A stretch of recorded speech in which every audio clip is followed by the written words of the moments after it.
Hitting the button. What button? The button has been hit. I've hit the button. It's pre-show. We're live.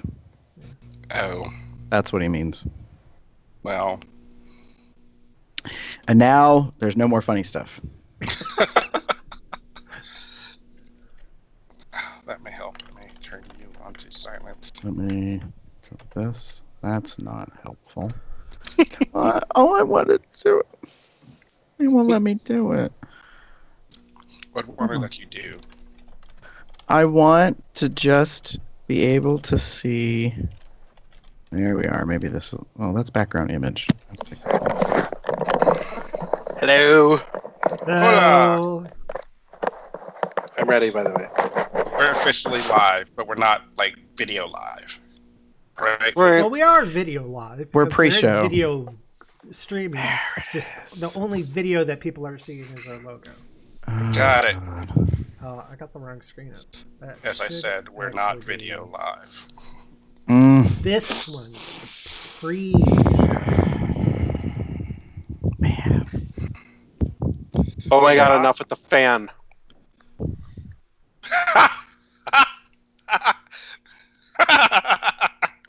I can hear it buffer. Or buffet. Buffet. Phoebe? Is this What? a sequence moment? This is you missed pre-show when I was talking about the fact that I might be pre-male menopausal. So fuck off. Pre. Well, at 44, I sure as hell didn't expect to be. So let's put it that way. Sounds like somebody needs to get laid. Don't you know it? Don't you know it? And this man's ass is is no giving me denial. needs right now on the screen. Chester hasn't seen it yet. I'm officially distracted, or should we say astracted, this show right now. At this point, Ugh. distracted. I mean, I don't understand why. Chester, you missed it. I said that I would top that ass. When you see it, you'll Really? understand. When you see it, you will understand. You just have to catch up on Tumblr. Is it like Raymond Smith's ass or something? No. No. Pretty darn close though. It's a pedestal. No, this isn't a pedestal. Oh, this isn't the pedestal? No, the No, that's pedestal right. is Maple Leaf We should- Cub. We should make him a pedestal. Oh my god. Here you Oh. go, Chester. Or have you already seen it? Is it Canadian Maples? Yes. Hi. It was this actual video. Oh my god. I mean, I'd top that too. To quote Wayne's World, swing.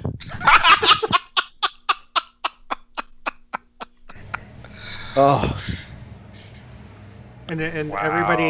everybody on the stream is now hearing the audio, which there really Yay. isn't much of, but still. Good God. I mean, it is a beautiful, beautiful butt. I will totally. I want to bury my tongue in that. I know, right? Well, obviously, I want to bury more than my tongue in it. And you guys know that I'm not really much of an ass man. I mean, it's not like I will totally disregard it on somebody, but it just doesn't really do anything for me. But that, Does things it's doing for you. everything for me right now. Gives me It's- needs.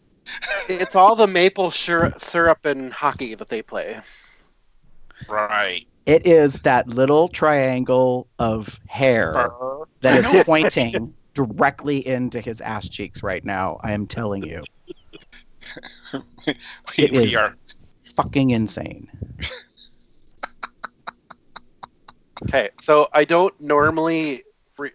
Normally when I do the Bear of the Day reblogs, I try and keep them, Daily. you know, like not just dick. Okay. Yeah. Can understand And? that.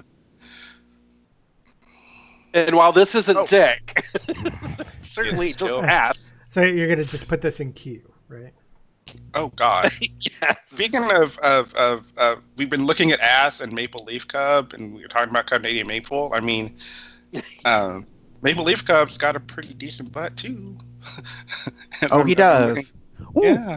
ooh! We need to get a hold of Monster Cub and see if he can get the two of them together for a hot scene. Two Canadian Oh Bear my Cubs God. going at it. Mm-hmm. I will pay Or, money to be the fluffer on set. I'm just saying, for the record. Or Brandon. The stocky dudes versus Monster That's Cub. true. So it'll still have hashtag as BOTD. It'll just be butt of the day, not bear of the day. Nice. Well, it's a bear's Nice. butt, so it still could fall into the bear of the day. And he's Butt got of the year. And Maple Leaf Cub has a. Maple Leaf Cub has a. I'm telling you right now, Mhm. if I had the money, I would have joined OnlyFans.com for this son of a bitch months ago. But For Canadian Maple, oh yeah, he has a OnlyFans thing. Good to know. he and Colby Jensen are the two that I know of that I'm aware of that have those channels. That I'm like, oh, isn't that nice? I What just does don't. that even mean? What is what? OnlyFans.com is a website or a fan-ish site where people post things, but in order to see them, you have to be a member of the site of their site, Their channel. which means basically their channel. So you have to pay money. So think porn and Patreon blended together. So you pay a monthly fee. I think it's like, I think they set it, but it could be like $3, $5, or $10 or something or whatever. And then you get exclusive content. So you can watch them in live sessions, have sex. You can get exclusive videos and gifts and all that kind of stuff. And I'm sure. And where do I sign up for this? Because bitches be broke. Well, I'm sure if you go to OnlyFans.com. OnlyFans.com. Create an account. That's what it is. Onlyfans.com. Yeah. Not to Well, be I've had confused people with, buy my jocks before. not to be confused with these fans. What I don't know how exactly. these fans? He's got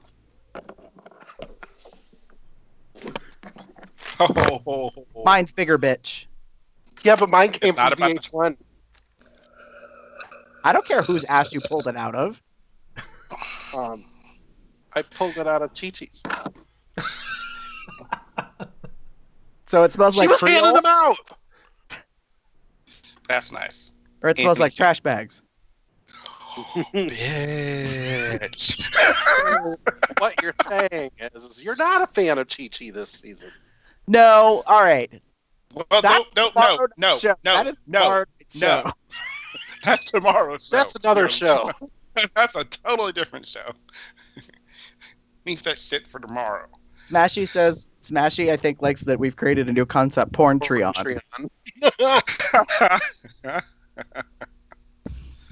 Porntreon. .com. That would be awesome. Are you guys still hearing the buffeting since I switched hands with the fan? Yes. Yes. A Really? little bit. Ugh. It's what is I the need a thing desktop that fan. Brady would be on is he would be using his fan. It's like, oh my god, I'm gonna take that thing and shove it in your throat. Ooh. I do have a desktop fan, but that's really big over there. Can I set it up over here? Maybe. I bet if you turn it on cold, it'll shrink. Bob Wow. I bet you Are if you we try to back? suck it, it would shrink too, bitch. Damn. No, I don't. I disagree. I totally disagree with that part. Sorry. That's never happened in any of my experiences. I gotta step away for a second to grab a fan. Sorry. Although I have lost an erection when somebody was giving me head because they were just so bad at it. So okay. So since we're going on this topic, let's go down this train. I have been not just the receiver of bad head, but I have been the receiver of head while distracted. And as much as Wow, what? distracted. Here's my problem. Sometimes if I'm in a room with other people, like for a playroom, a dark room, or whatever, and if there's one person, just for example, there's one person on me sucking my dick. Let's just go that route. Usually that's the case. If there is conversation or laughter or somebody walking in saying, "My God, the Subway is delicious." Exactly. If there's someone something along those lines, that will distract me enough from the attention that I'm getting, no matter.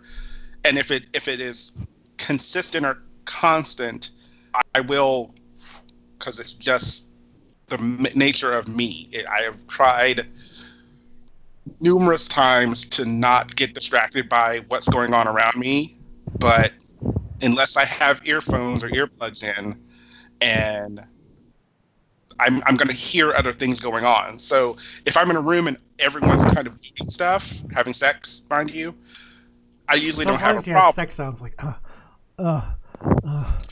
So yeah. what you're saying is I could bind you up and putting milking machine on you, put some headphones with Hamilton playing, and you're good to go for the next couple hours.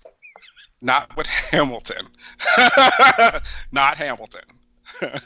Do you not like Hamilton? I love Hamilton, but the problem is that will mentally distract me enough from what's going on. That's the point. Then you'll start singing. That's kind of why I said it. Around the gag in his mouth? He didn't say there was a gag. Okay, so can y'all hear the fan running? No. Okay. No. Good. Can everybody hear this? Yes. Yeah. Because that's the reaction to this nonstop GIF on my Mac right now. You're looking at it and you're like... Making you lose your breath. Got the vapors. Vapors or something. Ooh. Okay, we are going to start following. If I'm gonna die eating ass, that's the ass I want to be eating when I die. I'm just saying. We're going to start following you. Because you are... Here's the fourth one. Is she going to jump from there? It's the fourth different meme that I've seen. And I need to make it before somebody else does before me. But what's her face jumping through the thing at the Super Bowl last year? Oh, got it. Lady Gaga? Yeah, when she jumped off the thing. Oh, from the top of the Astrodome. Yes. Is she gonna jump from there? Yes, she is. Oh my God. Okay. Anyway, it is after 8 o'clock, so we should probably start. Yeah, Mr. Producer, what the hell are you doing? Well, you guys were talking. Having a good conversation. You know? And Damon hasn't written anything. Is now wow. Oh, what's that? Fuck you, Jeff?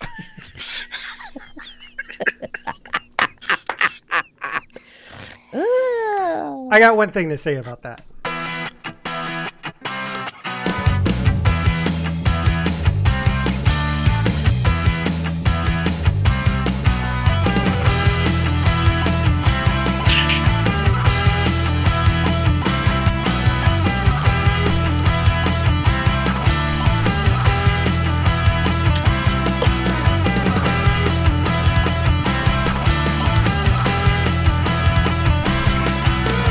It's January 28th, 2018. I'm Jeff. Who's your bear?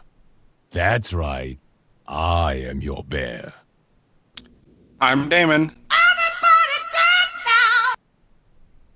I am Chester. This room is a pigsty, and you're a dirty pig boy. And that makes me Gary. Don't hurt nobody with your bad self. And welcome to Cubs Out Loud, the Bear Podcast of Indeterminate Length, episode number 451. And why was Sonnet whining again? Anyways. Nice. Yeah. Random. Yeah. And then my tagline here is, damn, I'm thirsty.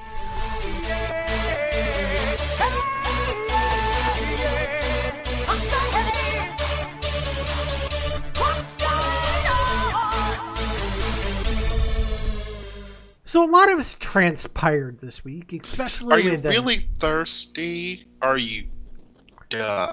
You've probably drank something already. Well, yeah, right. Actually, I didn't. Yeah, you're not really thirsty anymore, are you? Well, yeah, but go ahead. Who says I'm sorry. I can't still be thirsty? Maybe I'm not fully quenched, man. Okay, you're not satisfied. Which So is a song. Just in general here, okay? This week has been very thirsty. It's since one of the things that we did starting like near the beginning of the week, which involves something that people who don't know will find out when we release our Valentine's show. Then there was what I would like to call vicious flirting last night. And then this morning, within like 5 chats of someone, he went to take a shower. Mm-hmm. Eventually he got to my place. Things happened. Things happened. Let's just say this.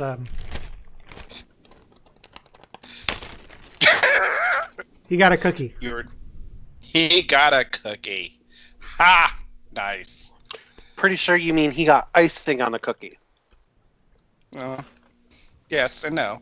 No, Maybe he was the cookie and he got glazed. In front of my salad? No, literally. In front of Jeff's tossed salad? God. Literally, Anywho. after everything, while he was on his way out, I did hand him a cookie. That's nice. Hey, That's thanks for the fuck. Created. Here's a cookie. Hey, it's our shirt. Hey. It's not... Now that you're cookie, here's your cookie.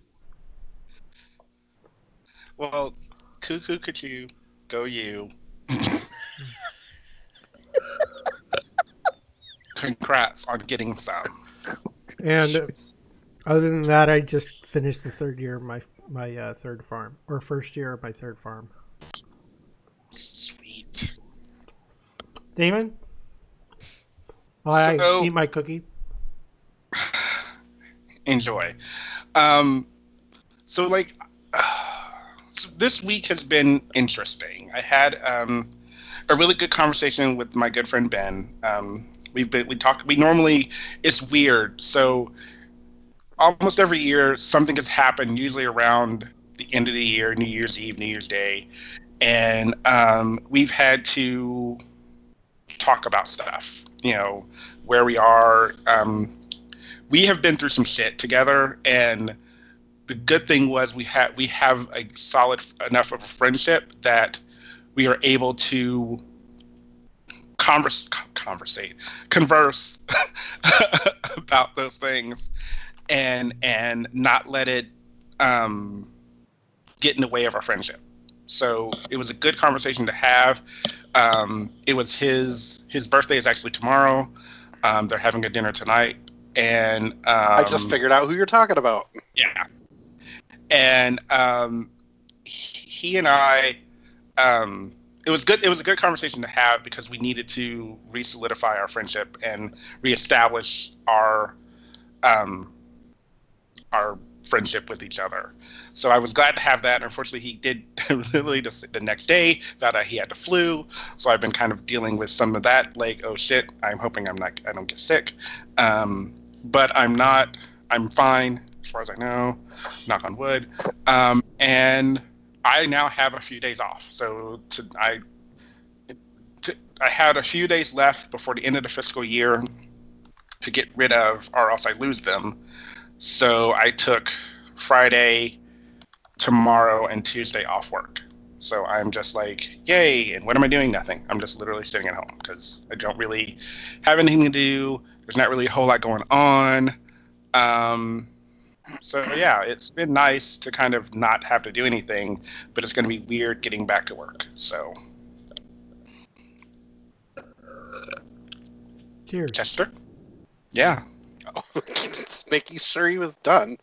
Good. Let's see. My whole week has been nothing but talking about the Drag Race premiere because I thought it was fantastic, which I wasn't really expecting it to be. I'll go into more detail on our Drag Race podcast, but I wasn't expecting the premiere to really wow me or anything because I'm not really invested in most of the queens that are on this season. Mm-hmm. But maybe it was just the atmosphere that we were in. But yeah, I've watched the show like 4 times now, and I keep repeating certain parts of it because it was so great. Let's see what else. I've been playing a lot of Legend of Zelda: Breath of the Wild for the Switch, and I've gotten to the point in the game where I could definitely go and fight Ganon and be done with the game. But because there's so much other stuff to do in the game, with it being open world and you can explore at your own leisure, that's what I've been doing. And this morning, or last night before I went to bed, I found the last shrine. This is excluding DLC content. So I found all 120 shrines. And then this morning I got up and did the next part of the game, which was really interesting. And then the other day I got a call from TSA saying that they would like me to come in for an interview. And she was looking at my stuff and she's like, "You've gone through this process before, haven't you?" And I'm like, "Yes, actually I have." And she's like, "Oh, okay, because I see that you had applied and you went for your assessment, you were approved, but you never got hired on. At what point did it stop?" And I said, "Oh, it stopped because of my medical condition." She's like, "Oh, well, what's wrong with you?" And I'm like, "Well, there's nothing wrong with me now, but at the time I had a hernia, and I was scheduled for surgery to get it repaired, but because I still had it, or even if I did it shortly after there, I would have been put on restrictions, and your medical team denied me. Even though they said that I'm probably not going to start for a few more months, by that time I would have been off of restrictions, but everything's all documented, so they had to go by that." And she's like, "Oh, okay, well, this should be a breeze for you then, because it's exactly the same as it was last time." I'm like, "Wonderful, because I did really well the last time." So I'm excited but nervous. I'm excited because I'm finally going to get a job that I've been hunting down for a couple years now, but at the same time I'm really nervous because I gotta like check people's bags for guns and explosives and shit like that, and what if I miss one? And it's terrifying to think about that. I think you'll be fine. I think I'll be fine because it's a very intensive and extensive training course that they put you through. So yeah, that's me. Gary? So I'm just basically being distracted by a lot of things. Ass being one. Well, all right, yeah. So there's that. Let's let's talk about. No, we don't have to. But for the record, it's on. It's just in replay on my browser right now. Really? God. Yes. Yeah, we already discussed this. What? I'm just saying. I mean, Damon doesn't believe me, so if I have to figure. Uh-oh. In a way. Very froze. He's too busy showing it off that he loses connection. Womp womp. Oh my God. Womp womp womp womp. Yeah. Gary.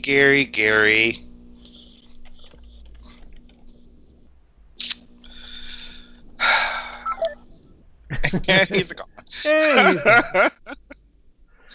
Well, yeah, I'm like trying to fix something, so or okay, set something that's up. fine. So, anyways, so about that Canadian maple, jeez. Yeah. So yeah, well, we need to wait for. It's going to be a little bit. So should we move on? Hold on. What are we moving on to? We're moving on to. Yeah, we totally the could fill in commercial. with this. Where is it? There it is. Now, whoever thought we'd be doing commercials? I know I sure as heck didn't.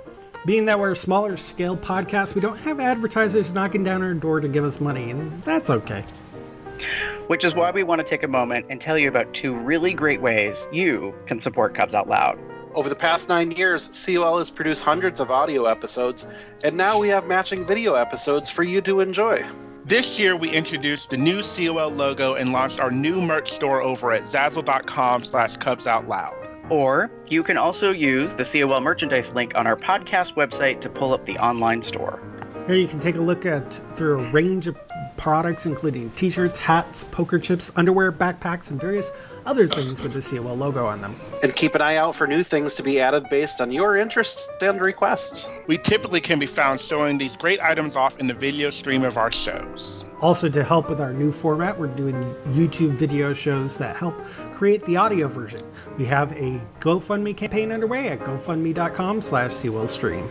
This campaign allows us to afford upgrading the PC that Jeff uses to produce our shows.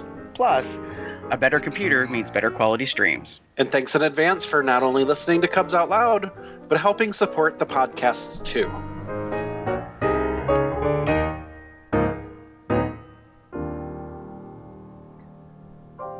So this is the time in the show when we ask what you're wearing. What you wearing? I'm wearing the shirt that Gary got us for Christmas. Which anybody can get now. Oh yeah, that anyone can get it. We yeah. put it on It's a long sleeve. It's a little big on me, but that's okay. Remember, we have different logos. So I got with me the V2 logo shirt. Basically, I still had it in my pile over to my left since last week. Sweatshirts. Still no Gary. Yeah, he's going to be a bit. He said a reboot will take a bit, so we should just at least get to. Hopefully, we can get through some of the other stuff and Yeah. So go let's from there. move with that. Well, where's my thing? We will go into this.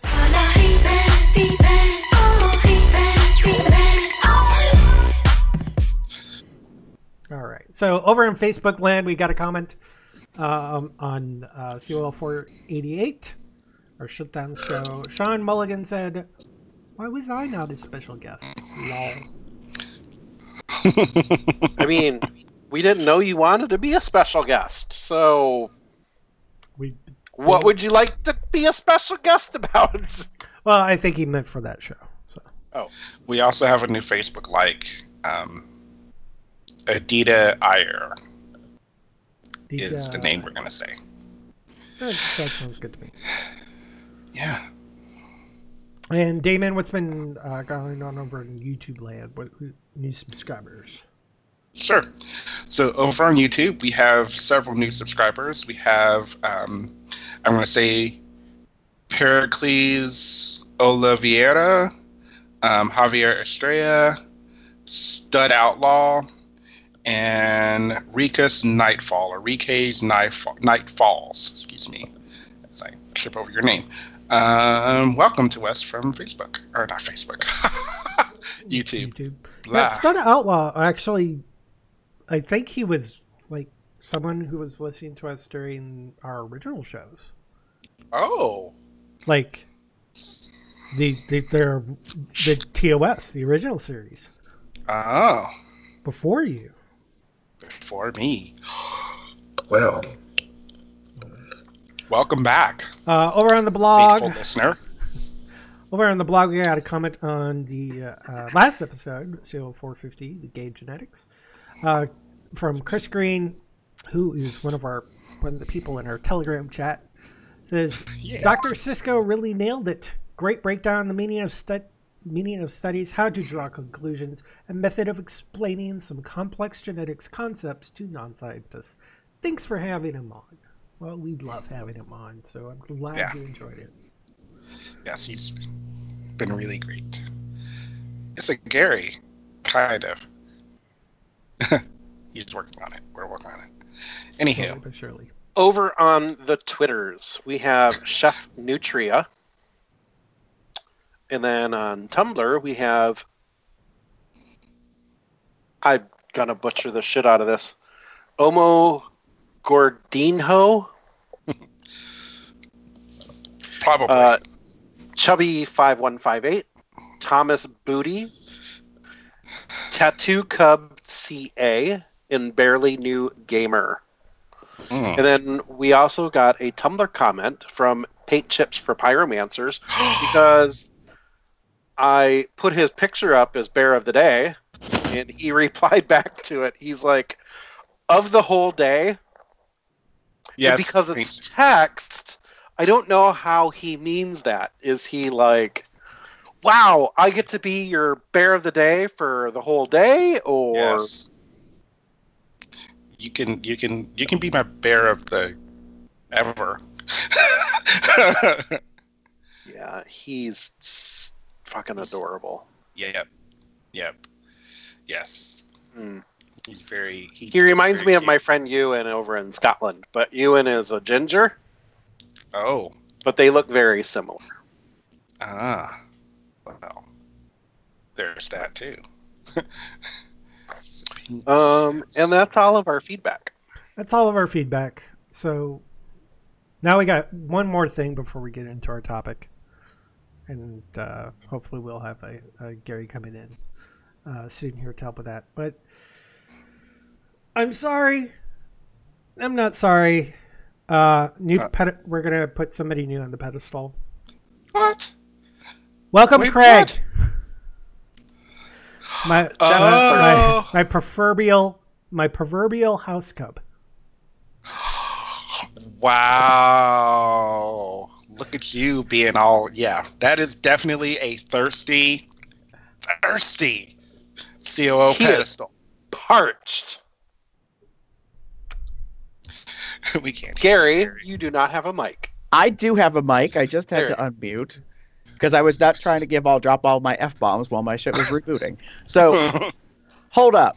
To say that it's a thirsty pedestal pick is kind of denying that misnomer. By the way. Because haven't all our COL pedestal picks been thirsty? I mean, really? I mean, it's true. Let's be honest here. Well, I wasn't here when we picked Maple Leaf Cup. Technically. And... Are you saying you wouldn't? You wouldn't have? You would have objected? Did I say that? No. I'm just I am just stating for the record, I was not here when said Maple Leaf Cub, our previous pedestal, was chosen. I am just stating that. Okay, so is Craig in live chat watching us, or is he only on Telegram at the moment, finding out? I'm not. Well, I'm not sure if he's found out yet. I'm kind of waiting. I don't think he's in the YouTube chat. Yeah. So, is he like gonna Is he gonna? Do we have a picture of him we can use? Oh yeah, I stole one. I have lots. No, we can't. All use right. those. Yeah. I'm right there with you, Damon. Ixnay on the intimate. I don't care if you got the permission. I have consent. pictures of him with clothes on. That's great. Well, I have a very recent one, so It's all good. so it's So welcome to the pedestal, Craig. So yeah, totally Thursday. Yeah. I mean, the entire chat, he tripped so many triggers, and I'm like, why are you not my house cub?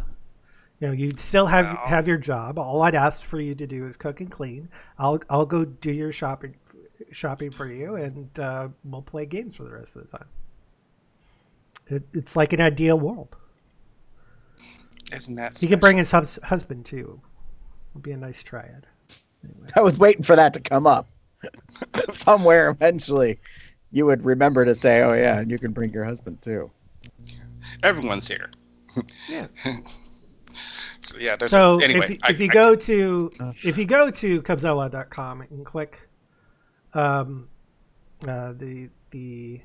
stay update and click on the COL pedestal page, you will see his shiny face, and I also need to update the sidebar image as well. Yes. That would Which be awesome. I am in the process of doing, so it will be there soon. Aww. Oh look, now we've got a dozen. Oh, we do. We got a dozen pictures. Dozen pictures. Yes. Does One that of them make them a Chester. dirty dozen? Well, it's a baker's dirty dozen. Yeah. Technically, it's a baker's dozen. We have a baker's dozen of COL pedestals because we technically have 13. Yeah. We have a dozen pictures of said pedestal people because one of them was a twofer. Oh. Hey, I just realized for the record, if we work at this long enough, we'll have a lineup for a porn production company. Like we don't already. Well, no, because because at first I was like, oh my god, what a fucking amazing orgy this would be if we got them all together. But then I was like, oh, but we don't want to start off with the bang. We got to build up to that. So we got to mix and match. Oh. I'm thinking about how many, because I don't know exactly who's all on there, but I'm pretty sure you get half the cast together. I mean, Anywho, we've got three Venice of them are in Cub. California currently. We have Venice Cub. We got Chester. We've got Mark on Fire 40. We have Chester and Matt, or Chess and Matt, excuse me. We have Russell, Superfan Russell, Tim Hooper, Fiery Biscuits, JMO, Charles, Superfan, Hadrian, Maple Leaf Cub, and Craig. Now,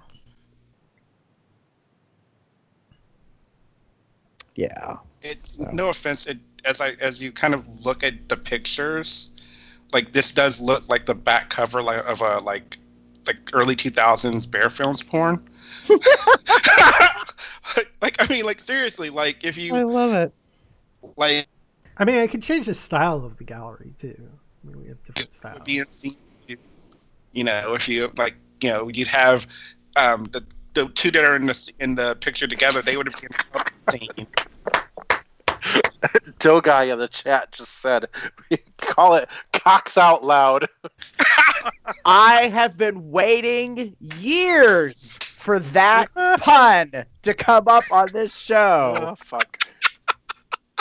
Doe guy gets honorary, yes. Pedestal of the day. No. Yeah. Thank you, Doe guy. That's awesome. And Chris would like to be the cameraman. Of course. Yes. Okay. Yeah. Let's get back to the show. I finally made the pun of yes. There's a couple of them. I've been waiting years. Finally, somebody else did it. We should probably get to this. Earlier in the Telegram chat, I said Chubbs out loud. Is that like an offshoot? Are we? Jeff, is COL Media is that the umbrella parent company? We're just gonna have all these. COL Media is the umbrella parent company. I mean, I am all for having some additional podcasts. Like COL Movies was a COL Media podcast. So we Yeah, have but so I see so much coming out of this now because we've got Cubs Out Loud. Apparently, we're gonna have a porn production company called Cocks Out Loud. Then we're gonna have Chubs Out Loud for the girth and mirth segment. And I mean, we have what else do we have? We have COODR, COO Drag Race. That's true. We do. And we had COO Movies. So we've got some pre, so yeah, we've got enough. I mean, if we think about, oh God, sorry, let's get to the conversation because my mind will start going. And all right, it's time, ladies and gentlemen, for another Bear Experience Action Readiness. Ba-dump. We need I was like, where the fuck is he going with this? Yeah, I don't know either. Explosion. I was like, we obviously don't have a sound effect or a lead-in thing set up for this. We should have an explosion after we say Bear Experience Action Readiness because it sounds like a Wait,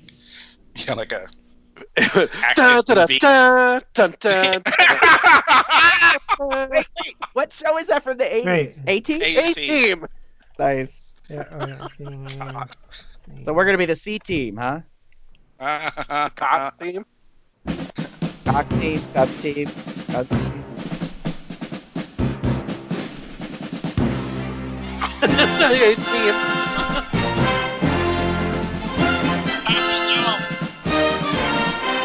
Okay, that's enough.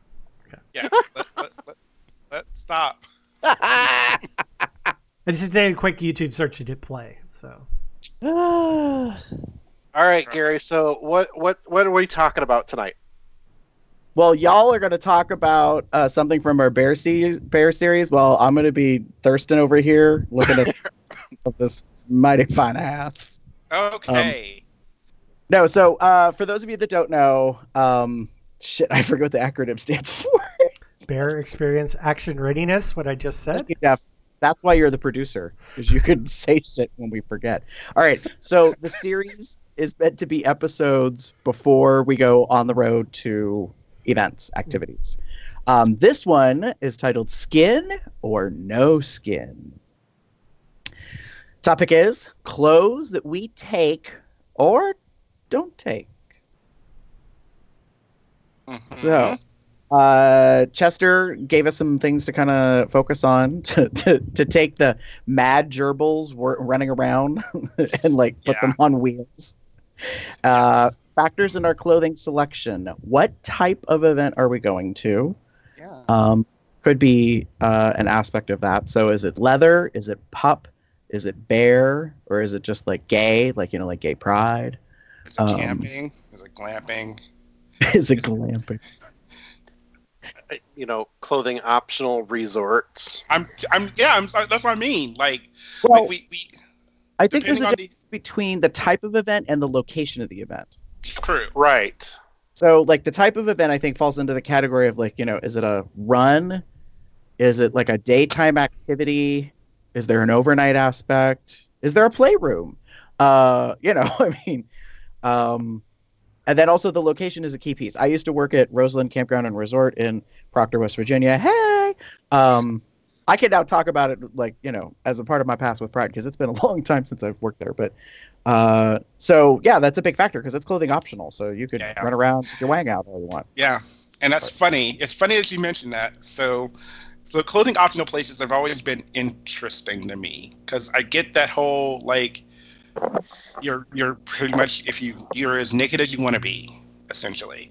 And I have been to Roseland, and one of the things that has always gotten to me, or for a moment will perplex me, is I've checked in. We've driven all the way up the mountain and into the space, and I'm fully clothed, and I walk in, and I'm checking in, and literally someone walks in, buck ass naked, to get a cookie or something. They're getting something from the store, and it's just one of those random experiences where my mind hasn't quite yet shifted to where I'm at, to where So I'm oh, okay, now I know where I'm at.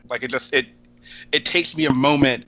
But it's funny how very freeing and free everyone kind of is, and no one has any real cons about it. You can be as like you said, you can be as naked as you want to be, but no one's faulting you for like, I want to kind of keep my clothes on, or I want to keep a certain amount of things on.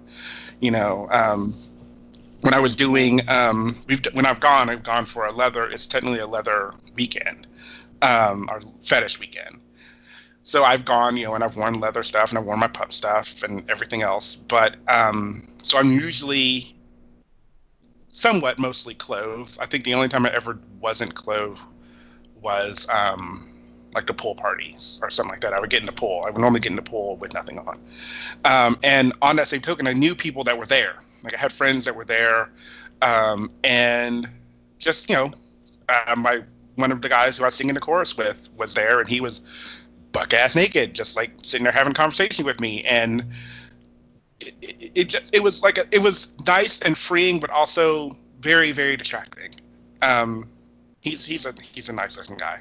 I will own that, and now that I know he has a very nice looking penis, which I wouldn't have known if we hadn't been at this very freeing, very open atmosphere. Okay, so here's an interesting like sidebar question, Damon. Since you got to see what his penis looks like, did you think that took away any mystery because you got to see all the goods? And I asked that because I worked there. So people think like they get this idea like, oh, blah, blah, blah, it's so titillating. And I'm like, no, you misunderstand. No. I want you to walk out in the world and just imagine everybody naked. Yeah. No, really, do it. Just imagine everybody naked. Like, Chester, think about the people you work with at your job that you just got. Think about them naked. Do you really want to see all of them naked? No. There is nobody that I work with immediately that I want to see naked. Yeah. Right. So that's my point about a job like that. They think it's like, oh, it's all, you know, well, it's a gay campground resort. So everybody, oh, no, girl. No. We are all walks of life. And I have seen some things that have descended with age, because that's called gravity, and it happens. Yeah. I have seen some people who take gorgeous care of their body, and I have seen some other people who don't. So it is not everything you think. And I got not destigmatized. I don't know. Like I just got used to it. So now the body doesn't really. I don't know. It's weird for me now. So I'll say like this. It didn't really change anything. I didn't lose any I didn't lose any mystery, what have you, from him. I know him, and I don't know him. You know, I've not played with him. Let me put it like that. But it didn't change my perspective. He is who he is. I'm not going to say his name, but he is who he is, and he will always be who he is. It's just now I have seen his penis, and that's really it. Like, you know, that's all. Like, that's really the only difference now. And it is a nice penis. I will give him that credit.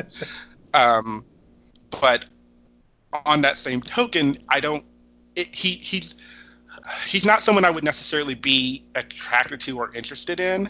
So maybe that's the difference. Like, if it were someone else, there might be a sort of a change, but he's not someone I would necessarily be attracted to or interested in. But seeing his penis was good to see, because hey, he's a good looking man. Fuck that shit. I don't care.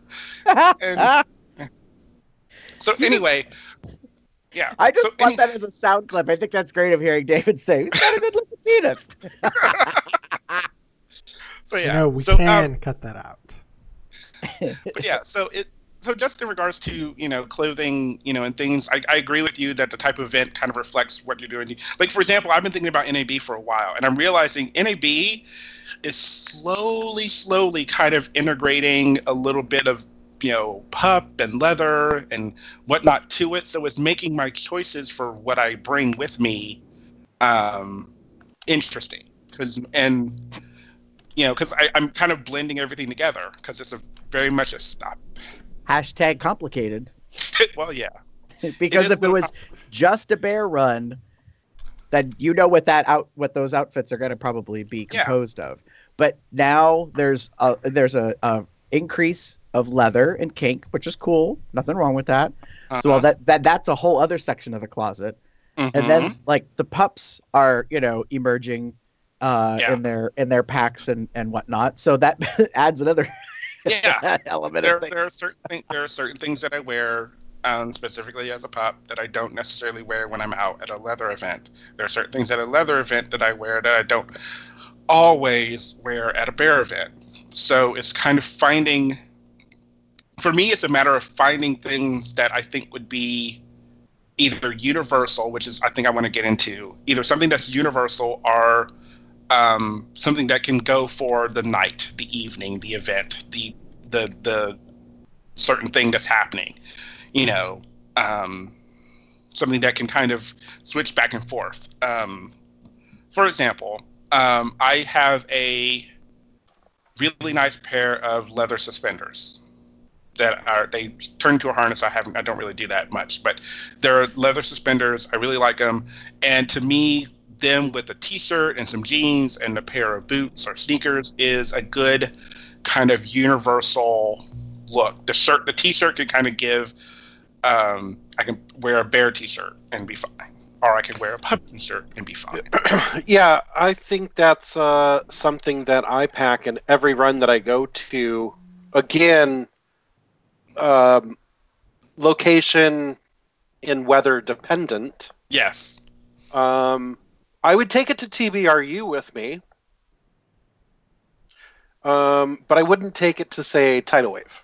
Yeah, exactly. But yeah, that's something that I almost always have with me when I go to an event is my leather suspenders and a bear pride or leather kink fetish type shirt to wear with it to make sure that I signify to others that, yes, I'm a Leatherman. Yeah. And it's kind of a really cool way to I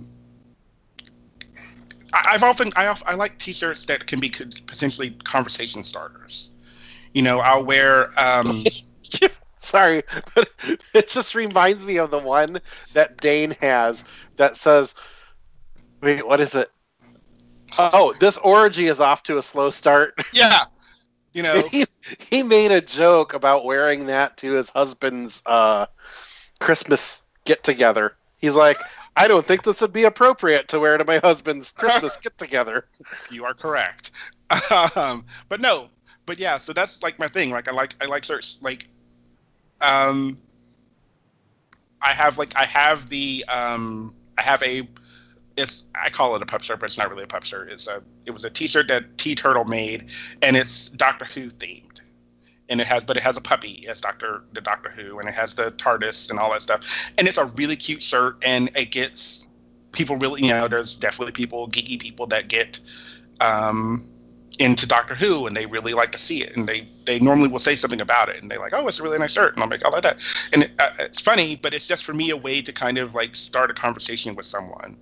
I wear when I've done leather and pup events, I tend to wear, if I'm wearing just like a t-shirt of some kind, I tend to wear one. I love Killer Bob shirts, and they tend to have a good blurred lines between bear, leather, kink, pup, what have you, and they're really awesome and they're really comfortable. I don't know where he gets them, but yay. So I can wear one of their shirts and I get interest, like Chester was saying, like it'll signify some interest in leather, some interest in kink, without being overly aggressive or overly leather or what have you. It's just a nice little bit with the suspenders, maybe some wristbands, to kind of give a bit without going overboard. I think one of the important things to remember that when you are packing your clothing for an event, no matter what kind of event it is, whether it's a kink event or a leather event, a bear run, or something that's going to be centered around being in a pool the entire time. Yeah. The key thing to remember is wear something that makes you feel good wearing it. Yes. Because if you put something on and you say to yourself, hey, I look hot in this, it's going to boost up your self-esteem and your confidence, and it will take you further. Yeah. Yeah, I agree with that. Like, the one thing, I know they say clothing makes demand. That's a general theory, and I agree and disagree with that. I think if you wear something that you, like you said, are comfortable in, or something that you think makes you look good, then that's going to really help you. As someone who used to hate wearing anything really, really tight, especially like at the pool or what have you, bear events, pretty much, if I'm wearing a swimsuit, I'm usually wearing like a tight swimsuit. I've seen, and I've noticed a trend towards these, like trunks and shorts that are Square cut? fitting. Yeah, square cut and very form fitting. Chester gets up. I know which one he's talking about. Happen to have a whole bunch of square cut swimsuits right here. Ah. Can you visualize? So yeah. Yes. I could put them on and model them. Well, maybe not right now. But yeah, that's what I mean. Like, I have seen a lot of those. I saw them before you. Yeah. Yeah. The very form-fitting, pouch, bear pride colored swim trunks, swim shorts. I may have them in other colors. But no, that's what I mean. Like, I've seen a trend towards those and Speedos and what have you, showing, and a lot of bears are more free and more showing off their body, especially at the pools. I'm sure tidal wave is probably a big example of this as well. Oh, but, yeah. Like, I have seen, like, but on that same token, on the same, I keep saying that. You see like bears that like want to wear like the swim trunks, the baggy shorts that that people are kind of accustomed to. Well, again, it comes down to the type of event and where it's being held. Like, any bear run that has a pool or a pool party as part of the function, you're going to get lots of people showing up in sexy type shorts or even Speedos or something like that. Why? Because they're in a comfortable environment and they can get away with it. They're like, I like wearing these and I like wearing them all the time. It has not necessarily anything to do with me wearing them at a bear run, but I could tell you right now, I'm not going to wear this to the water park at Walt Disney World. Yeah. I mean, you can wear it at water park and transfer, but you may not wear them at the water exactly. park. Yeah, but like, that's because I'm not in front of a bunch of children or families or anything like that. So again, the locale and the events taking place play a big part in that. I have been to bear events that have been at a water park or bear tubing, something of that effect, but they're like, one-off afternoon events. And yeah, people show up in their baggy board shorts or whatever, because they're there for comfort. They're not there to show off to everybody else that's present. They don't really give a shit in that manner. I do want to say that one interesting thing that I have found at places or at events, particularly that have pool parties, there's usually always a vendor there that sell plenty of sexy underwear and swimming gear. Yeah, for me, I don't really do the the trunks only. I tend to get I buy these sexy underwear and use them as swim trunks. That's just me. I'm cheap like that. But I know I like I agree with you, Chester, that it's definitely about being comfortable and the environment making you more comfortable. I normally would never wear anything that tight. Like I talked about it. Like I wouldn't normally wear it, but when I'm at a bear run, and I'll blame a couple of bears from Canada a couple years ago who I'll not blame. They kind of pushed me out of my comfort zone, and not forced, but kind of pushed me out of a zone where I wasn't going to do it. And I have, and I always will bring a pair of like traditional swim trunks that are kind of baggy, and I've always often brought them. I've never worn them because usually I tell myself I'm in an environment that is safe, that I don't feel I'm going to get necessarily laughed at or what have you because I'm a bigger guy wearing something really tight. So I feel safe and I feel comfortable enough to where I will then put on the tight, skin tight, what have you, swim trunks or whatever, and go to the pool, or walk around in just a singlet that's frontless, basically, so it shows off belly and what have you. I've yet to have a bad experience doing that at a bear run, at an event, even when I've gone to Roseland, which is kind of a very mixed group, but it was a leather fetish weekend, but it was very comfortable, very freeing to be in an environment where no one's necessarily judging. They may be judging, but they're maybe not saying that they're judging. And I really like that. So it helps. It helps a lot.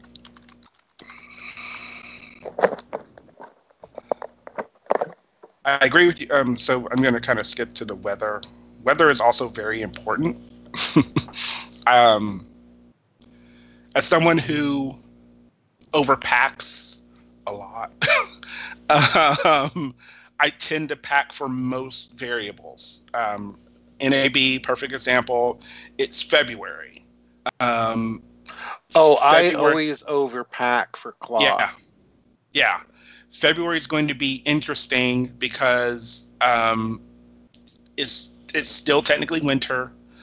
You never know what the weather's going to be. Most of the time you're going to be indoors, but you may need to go out. So it's a matter of finding something. So I tend to bring hoodies, and I usually wear some kind of jacket either down or usually coming down to the event. It may not get worn unless we go back out, but I know for me it affects what I bring.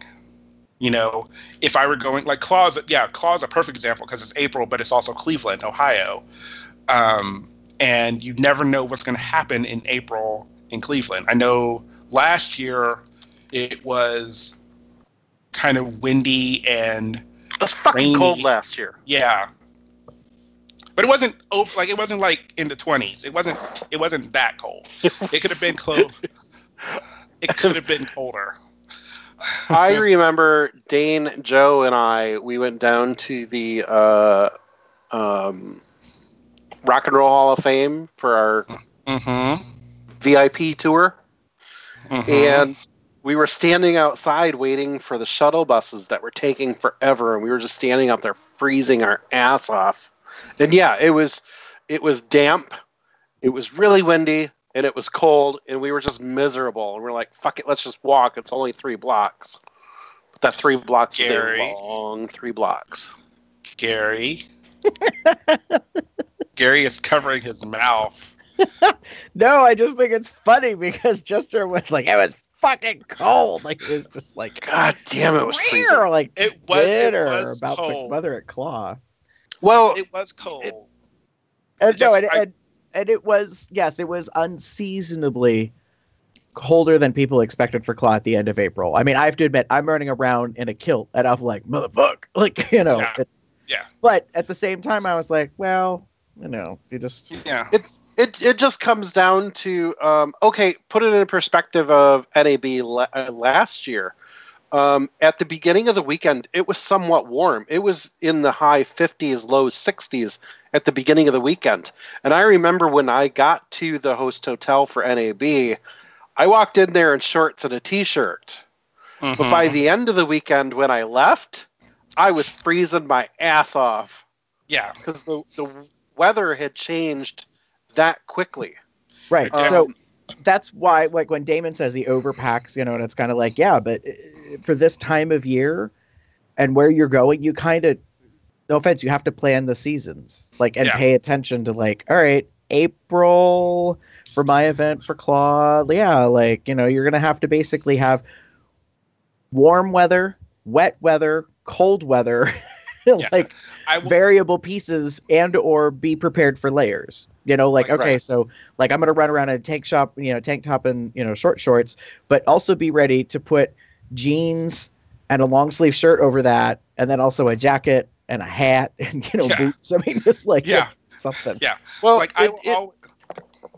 it's just that when you're at an event and you're planning your outfits around, I want to wear this thing for this particular event taking place at this venue, like the Cigar and Bourbon Social last year at NAB. Like I said, at the beginning of the weekend, it was somewhat warm.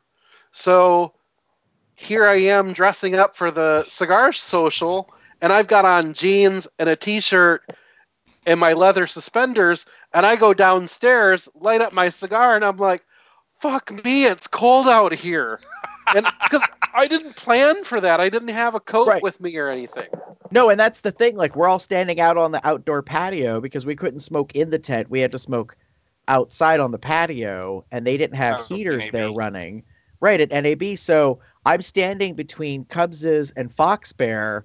Like, both of them are taller than me, so there's a part of me that's like, I kind of like this. But the reality is, like, I'm cold because I didn't know we were going to be standing outside, and both of them, there were a couple of people, notably Fox Bear's there in a leather jacket and gloves and whatever.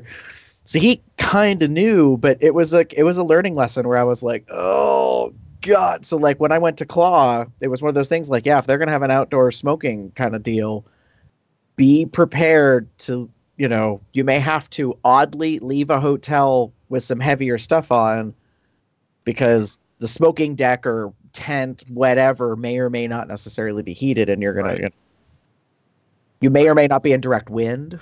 I mean, there's so many variables. Mm-hmm. And then there's always the opposite of that. What happens if you're in a place where you want to take clothes off? Because I know for me, when I go to TBRU, the main event during TBRU is called Bear Dance, and that's on Friday night. And we take over this club. It's called S4, this huge dance club in Dallas. And TBRU takes over this club. And every time I've gone to TBRU, I have gotten to the club and I have spent many a Benjamin at the bar. And usually by the end of the night, I've got shit coming off. Because I go there in regular street clothes, and then I end up wearing just a jock and a harness by the end of the night. And it's like, well, what do I do with that stuff? Once I've taken it off, what do I do with it? Well, and that's the thing. Like, if it's not listed or stated as a specific thing, like an underwear dance, a jocks and socks dance or whatever, where they say there will be a clothing check.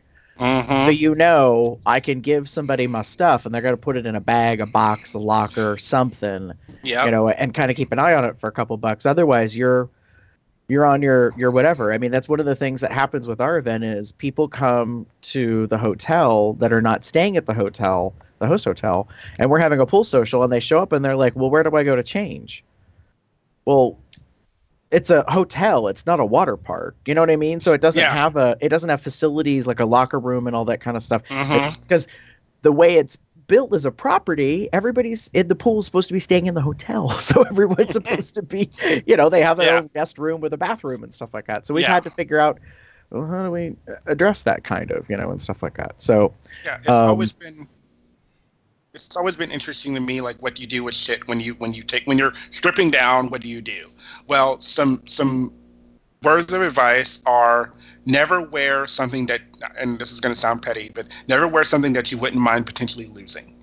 is one of my like kind of rules of thumb. I know it sounds crazy, but there's a big part of me that goes, yes, if you are going somewhere and you're going to take clothes off and you're going to have something else on, then whatever you take off, you have to potentially be like, well, if I lose it, okay, you know, right. Now I know it sounds terrible and it could potentially happen. I've not had it happen, but in my mind, that's something I always kind of think about. Well, is like, yeah. Right. There's two things that could happen, Damon, is like you could have it taken, which is so cool, or no offense, not trying to be shitty, but you get your drink on and you lose shit. Yeah. And how do I know? Because it happens at my fucking event every freaking year. I end up with a lost and found. I got a box in my basement right now. I got someone's towel, someone's swimsuit. Is the towel crusty? Because it could be mine. Oh, God. Anyway, as it's I was not saying, a handy towel. Is it one of these? Which you can also get at the COL store now. But no, but that's what I mean. So, I mean, I agree with you, David. It's like you have to be willing to lose whatever that thing is. But I would also tag on and say, if you do misplace stuff, talk to the people in charge of the event, talk to the facility, somebody, like, because no offense, it does get annoying that stuff gets left over. Like, so for my event, putting on an event, housekeeping collects all that stuff after the event's over because I get along really well with my hotel. Do you know what they do? I come back a week or two later and they're like, here, and they give me a big ass box of stuff. And they tend to label and say, this was in room such and such and blah, blah, blah. Other times they don't. Sometimes it's shit that left of the atrium. And then I have to kind of look at it and figure out, what the hell am I going to do with this? You know, like, and some of it, no offense, is crap that shouldn't be capped, obviously. Yeah. Are there any, like, 2X t-shirts? Because we could raffle that shit off. Stop it now. Anyway. But what I'm saying no, I'm legitimately being serious. If the person hasn't claimed it after a year, or even a month, if they haven't realized it's gone after a month, auction that shit off. Like, well, I mean, for charity, maybe. First silent auction. Here is stuff from the lost and found. Well, if it was yours, and you won it, guess what? You have to pay for it now. We've kind of done that. Shipping and handling fee. Yes, we've kind of done that. I'm not going to get into detail. You know, we have done all sorts of things. We have even auctioned off at my event. For those of you that don't know, we have optional to buy beach towels. They are very big. They're technically it's called a bash sheet, so they're at least 30 by 60 minimum is usually the size or larger. So they're big boy towels. And here's the thing. We used to really kind of promote the purchase of the towels ahead of time. And in order to get sales, quote unquote, to sell them, we would have a model and they would model it, blah, blah, blah. Well, one of the years, the model notably was nude. You couldn't see anything in the pictures, but that towel was used and it was given back to me in a sealed Ziploc bag.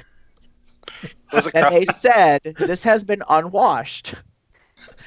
And I said, there's an opportunity. So we put it in the silent auction and people paid money for a unwashed used model beach towel. New COL funding campaign. That may or may not have had DNA on it. So, oh my God. So because you mentioned bath towels. Okay. This is a towel that I take with me to every run that I go to that I know I will be participating in some type of pool party activities. And all it is just a normal towel. However, it's not normal. It isn't normal. And this is why. Because Chester's got to do a costume change. I got to. Adorable. And. Wait, there's more. Wait, there's more. It has little paws. That's... I do need to find somebody who's good at sewing to like attach a strap here so I can just put my hands in them and walk around. Just a full-fledged pouch, you know. So you can put your hands in a pouch. Nice. As I was saying earlier, you know, you wear stuff that makes you feel good, and Damon mentioned something about getting complimented. And this is one of the things that I always make sure that I take with me because I get so many people walking up to me and complimenting me on it. They're like, "Oh my God, that's so cute. That's so adorable. Where did you get it?" And it sparks up a conversation. Yep. And just in case, I do have my name on it. Ooh. All right. So I want to talk about that real quick. So, this is infamously one of the things that happens at events when a lot of something is the same. So you go to a bear run and everybody gets a t-shirt, or they come to my event and over half the run buys the optional souvenir towel for the year. If you plan on having it out and about or using it, you best keep track of it. And if you can, tag that shit, like take a permanent marker, put your name on it, like you were going to camp and you were 8 and your mom got a hold of your underwear. Because the reality is, shit will come up. Like, it happens maybe once every 3 years. Somebody comes up to me and says, "I'm not complaining, but I think somebody took my towel from the pool." And they're really bummed. They're really bent out because they spent money on a towel and now it's gone. Yeah. And they just let me know, and they've never really, demanded their money back or begged for a new towel or whatever. I tell them, because typically we sell out of the towel every year, that, if anybody turns one in, which not likely, but, I let them know, like, I try to, all right, well, we'll keep it. You try to be honest with them. But one of our past vendors was an embroiderer, and what Chester has on that particular modified towel thing reminds me of, he was the one that said, "Hey, if you come to me, I'll put your name on it or whatever." And I was like, oh my God, it's fucking genius. Because then if someone takes your shit, you're like, no, I don't think so. Like, that's got my name on it. That's not how that works. That's not how this works. So yeah, I think for me, I know from what I tend to do, is I tend to look. I know we've talked about weather in the past, but I tend to always look at weather. Like, wherever I'm going, if I'm going somewhere, like anywhere, honestly, I try to look at what the weather's going to be like. Granted, it is a prediction, but it gives me a kind of footprint of what's going on and what could happen. It's definitely saved me a lot of grief. I have brought umbrellas because there's been a possibility of rain, and I've definitely needed them a couple of times because it's been like, there was one run I went to where it was storming, and it just happened to be, it was the one in Nashville we went to. So I happened to bring an umbrella, and it was needed because there were points in time when getting from point A to point B outside of a car meant walking in the rain. Somebody's food is done. Not me. Not me. Not me. Damon's on mute. Jim's coming up the stairs. No. He came in front door. As I say, that sounded more like a your alarm. security than a microwave, but Yeah, it was a security thing. yeah. So yeah, it's a matter of, definitely making sure you know where you're going, and also potentially how you're getting there. That is incredibly true, because every event I have been to, let me take that back. Almost every event I've been to, I've driven. Yeah. Gay Days in Florida, when we went down for the whole week and then did go to the water park as part of Tidal Wave, that's the only time I think I flew to sort of get to the destination type thing. Otherwise, I normally drive. So for driving, for me, like, you think, oh, you got plenty of room. How many people you taking? How big is your vehicle? Because if you pack your vehicle full of bears, cubs, pups, and the whole animal menagerie, suddenly you ain't got room for all your shit and, the sling and the toys. And trust me, I have seen some people who have Tetris the motherfuck out of the back of their vehicle. Yes. They can't see out the rearview mirror because it is all blocked. It is nothing but, bags and boxes and luggage and shit. But I have been figured in out cars. a way to get it all there. I have been in cars. I've traveled with friends who tend to bring a lot of things, and it was it's very interesting sometimes, because you're bringing your stuff too, and you have to realize that's a big one to me. Like, if you are a passenger, then I think you should be more respectful. This is just me talking, and limit what you plan to take. Like, I have gone in years past, and I've known that, like, these guys tend to bring a lot of shit. So I was like, I'm going to pack a bag like a simple bag, and usually I always almost bring my laptop. The laptop can fit under my feet if necessary. But I've also gone on longer trips with friends of mine who drove, and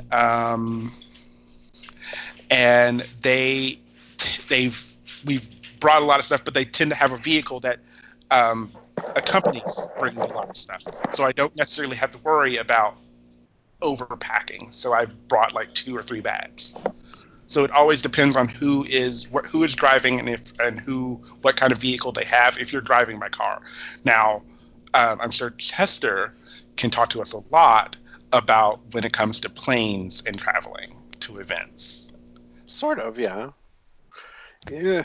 Well, do you pack differently for a plane versus, yeah, or Schmend? Sort of. I'll get to that in a second, but typically I drive to almost all of the events that I go to, except for TBRU and Tidal Wave, because they are pretty damn far away.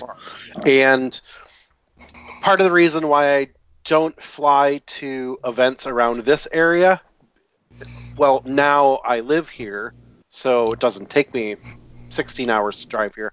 But before, when I lived in North Dakota and I would come down here for events, I would drive because I would make other stops along the way. Stop in Chicago and see people that I know. Stop in Indianapolis. Stop in Columbus to see Dane and Joe, so on and so forth. But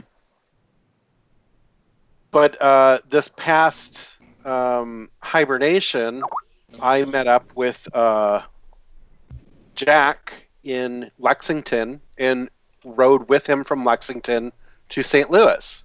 Now, Jack has the unofficial Bear vehicle, which is a Kia Soul. And I've roomed with Jack before, so I know how much he packs. And even when we were trying to coordinate getting together for the ride, he's like, now, I just want you to know that I have a Kia Soul. There's not really a whole lot of room in that car.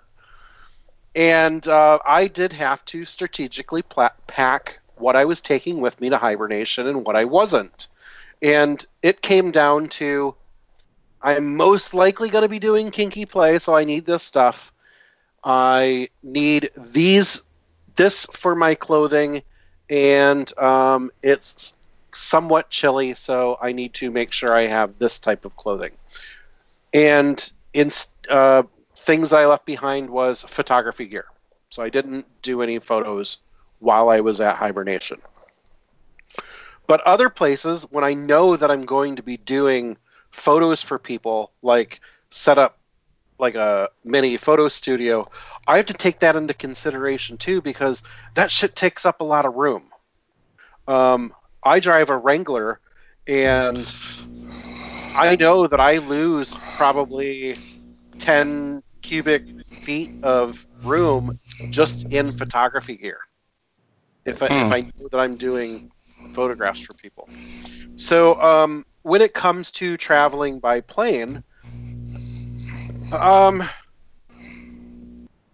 kind of in a unique position because I have an upgraded status when I fly with Delta. So that's why I'm like, I don't know if I can talk about that. Okay. But I've flown with other airlines that I don't have the baggage allowances that I have with Delta. So yeah, just take that into consideration. Like you have to slim down what you're packing unless you want to pay for those baggage fees.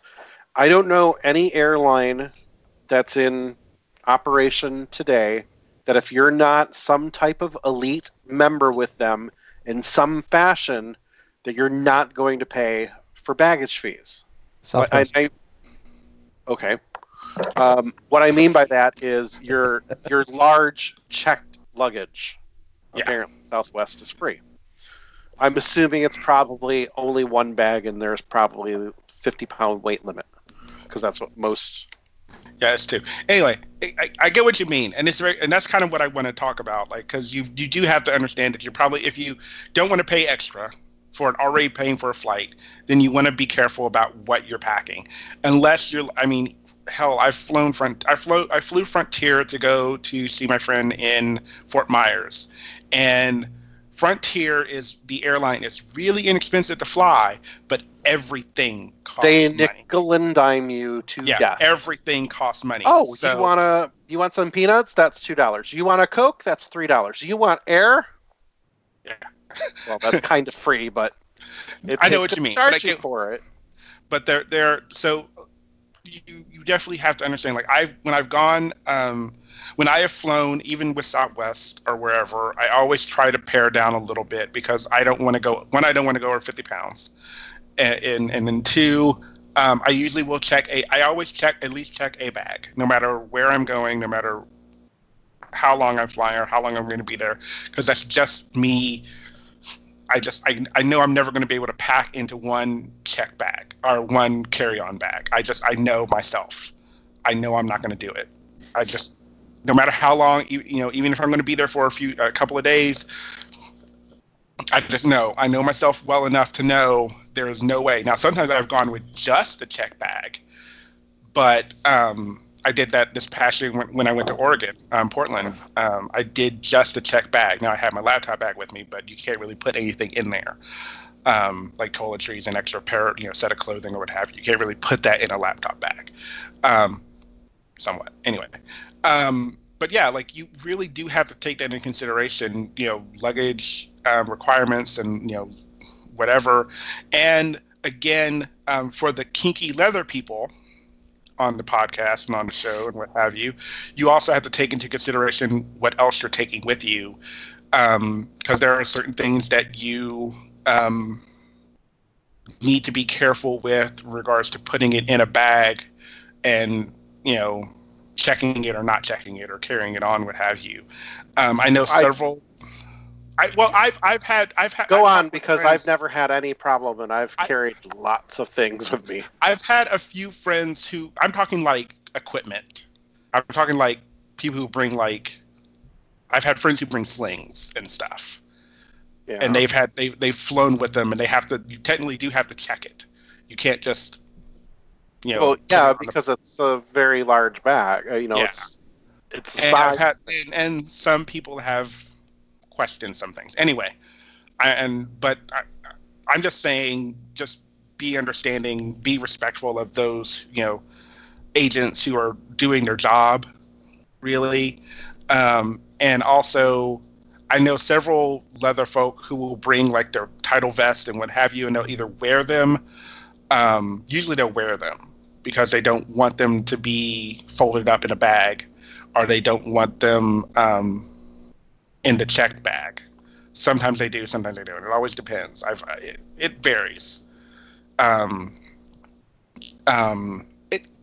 It's just a matter of really just honestly thinking about what you're bringing with you and being understanding of rules and regulations.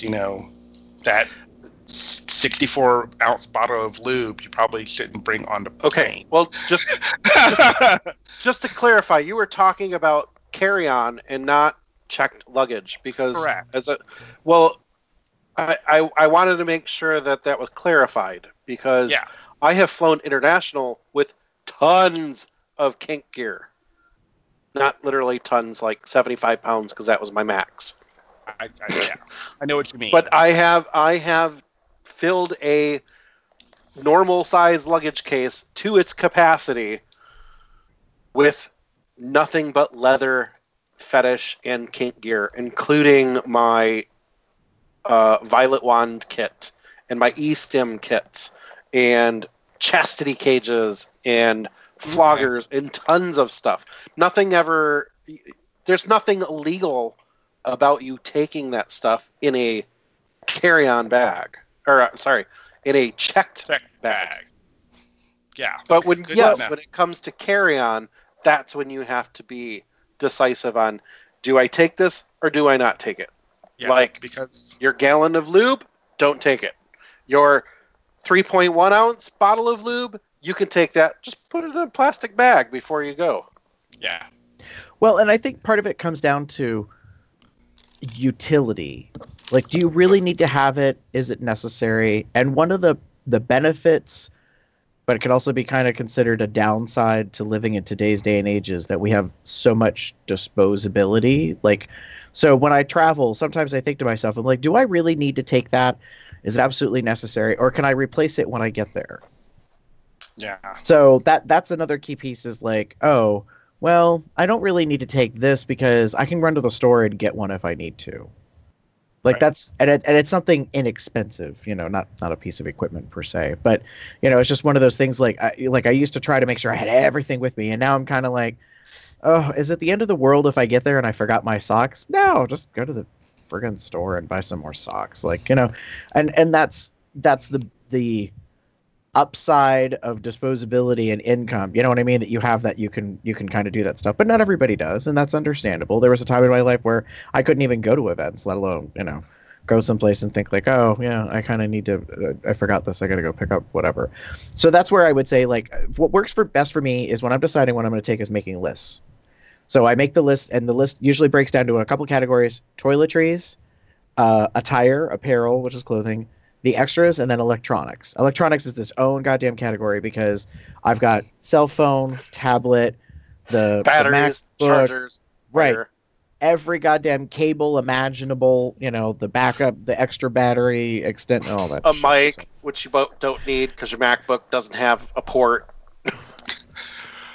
Bitch.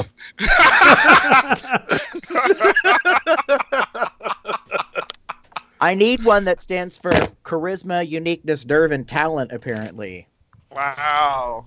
Anywho, so yeah, I think is that it? Good? Well, so yeah, I mean, I think that Doe Guy had made a comment in the live chat about how he's had stuff stolen by TSA. I would say this, like, I've had my bag checked by TSA. Like, I've actually opened it and had the little federal seal, little piece of index card or whatever that says like my stuff was looked through or whatever. I think when that happens, if you notice anything's missing, there is a process in place to go back and find out what the hell happened and where your shit went. So if you do travel, and especially if you fly or whatever, there's, places that they take things, the luggage that gets lost. I mean, all this kind of stuff. Yeah. I would definitely look into policy and figure out who, what, where, when, especially when you think, as soon as something's not right. I mean, I think that's why people buy those locks and they put them on their luggage. But then the thing is, like, TSA can actually remove the lock completely if they have a reason to inspect your bag. So yeah, I have. So-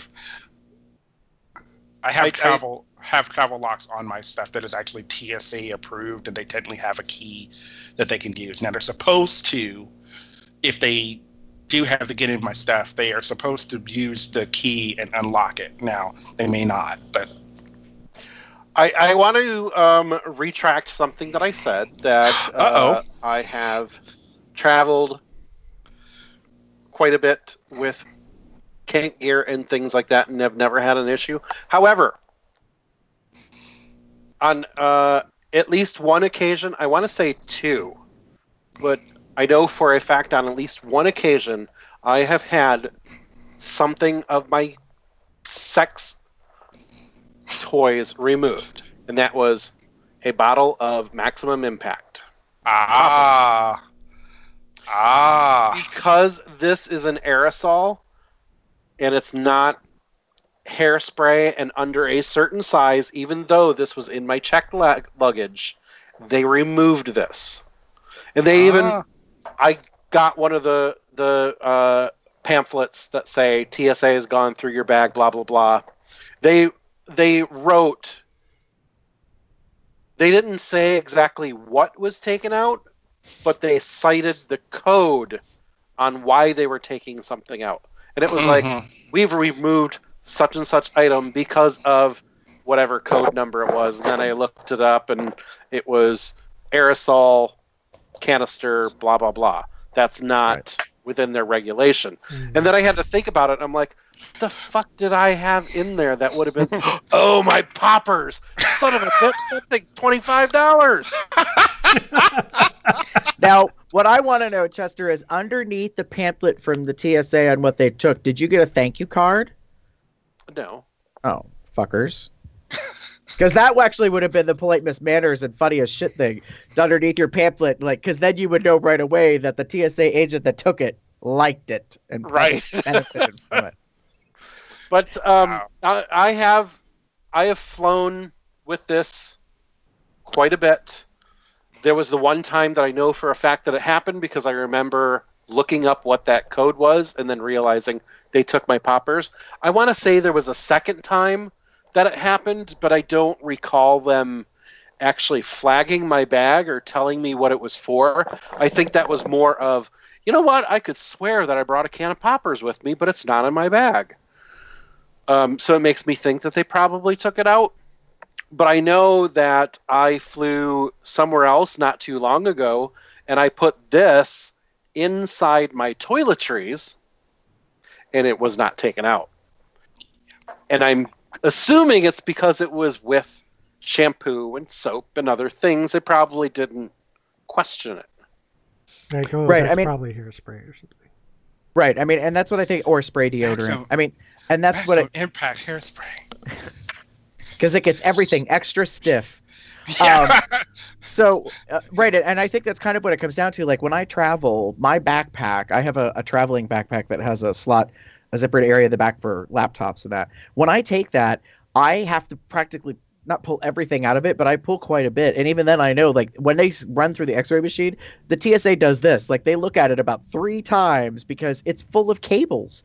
It's, charging cords and, and connectors and all this stuff. So it's like, even though I take the MacBook out and the iPad and my, if I bring my LG tablet as a backup and my cell phone, like I got all this digital shit in all the bins so they can see inside of it. Still, my backpack is full of crap. And that's why I take it in my backpack, because if I put that into Chuck luggage, Lord only knows what I would remember if they had gone through it.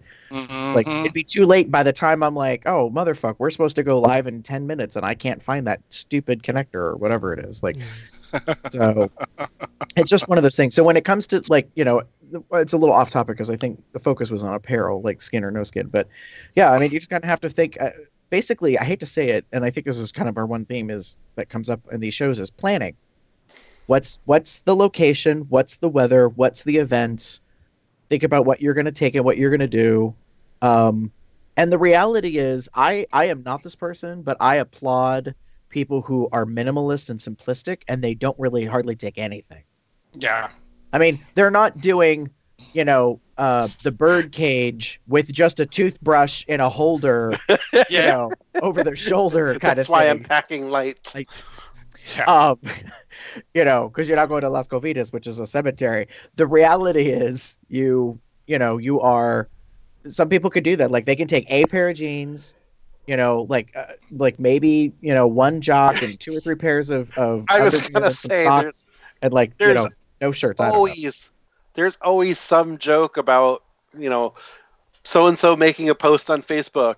Well, I'm all ready and, getting packed for X run, and somebody always replies back, what more do you need besides your bottle of Truvada, lube, and a jock strap? Oh my God. Oh.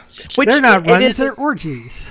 Yeah, well, I mean, and that is funny. And so there are some people that are kind of like that. I mean, they go and they got a purpose. They take a marker for hash marks and shit. So the reality is that that they have a goal in mind. Yes. No, So, really yeah. should keep that fan on, Valentina. The reality is, I'd like to keep it on, please. Damn. the truth is that you have to figure out what it is that you want to take with you and what Yeah. makes practical sense. I agree. I'm kind of in the camp that I take too much stuff, but some shit is heavy. That's another thing. Leather, dead cow, and metal weighs a fuck ton. Just a pair of boots, like squared off, what I call biker boots. I don't know what the real term is, but it's got a little bit of a heel, the buckle on the side, the square front tip. If they're real leather, the fuckers weigh a lot. And then you go and you take them and you put it in your luggage and you're like, Jesus Christ. Like if you don't work out regularly, which I don't, like it's a pain in the ass to like take some stuff. And I'm like, that's why, with the exception of like claw, I tend to bring.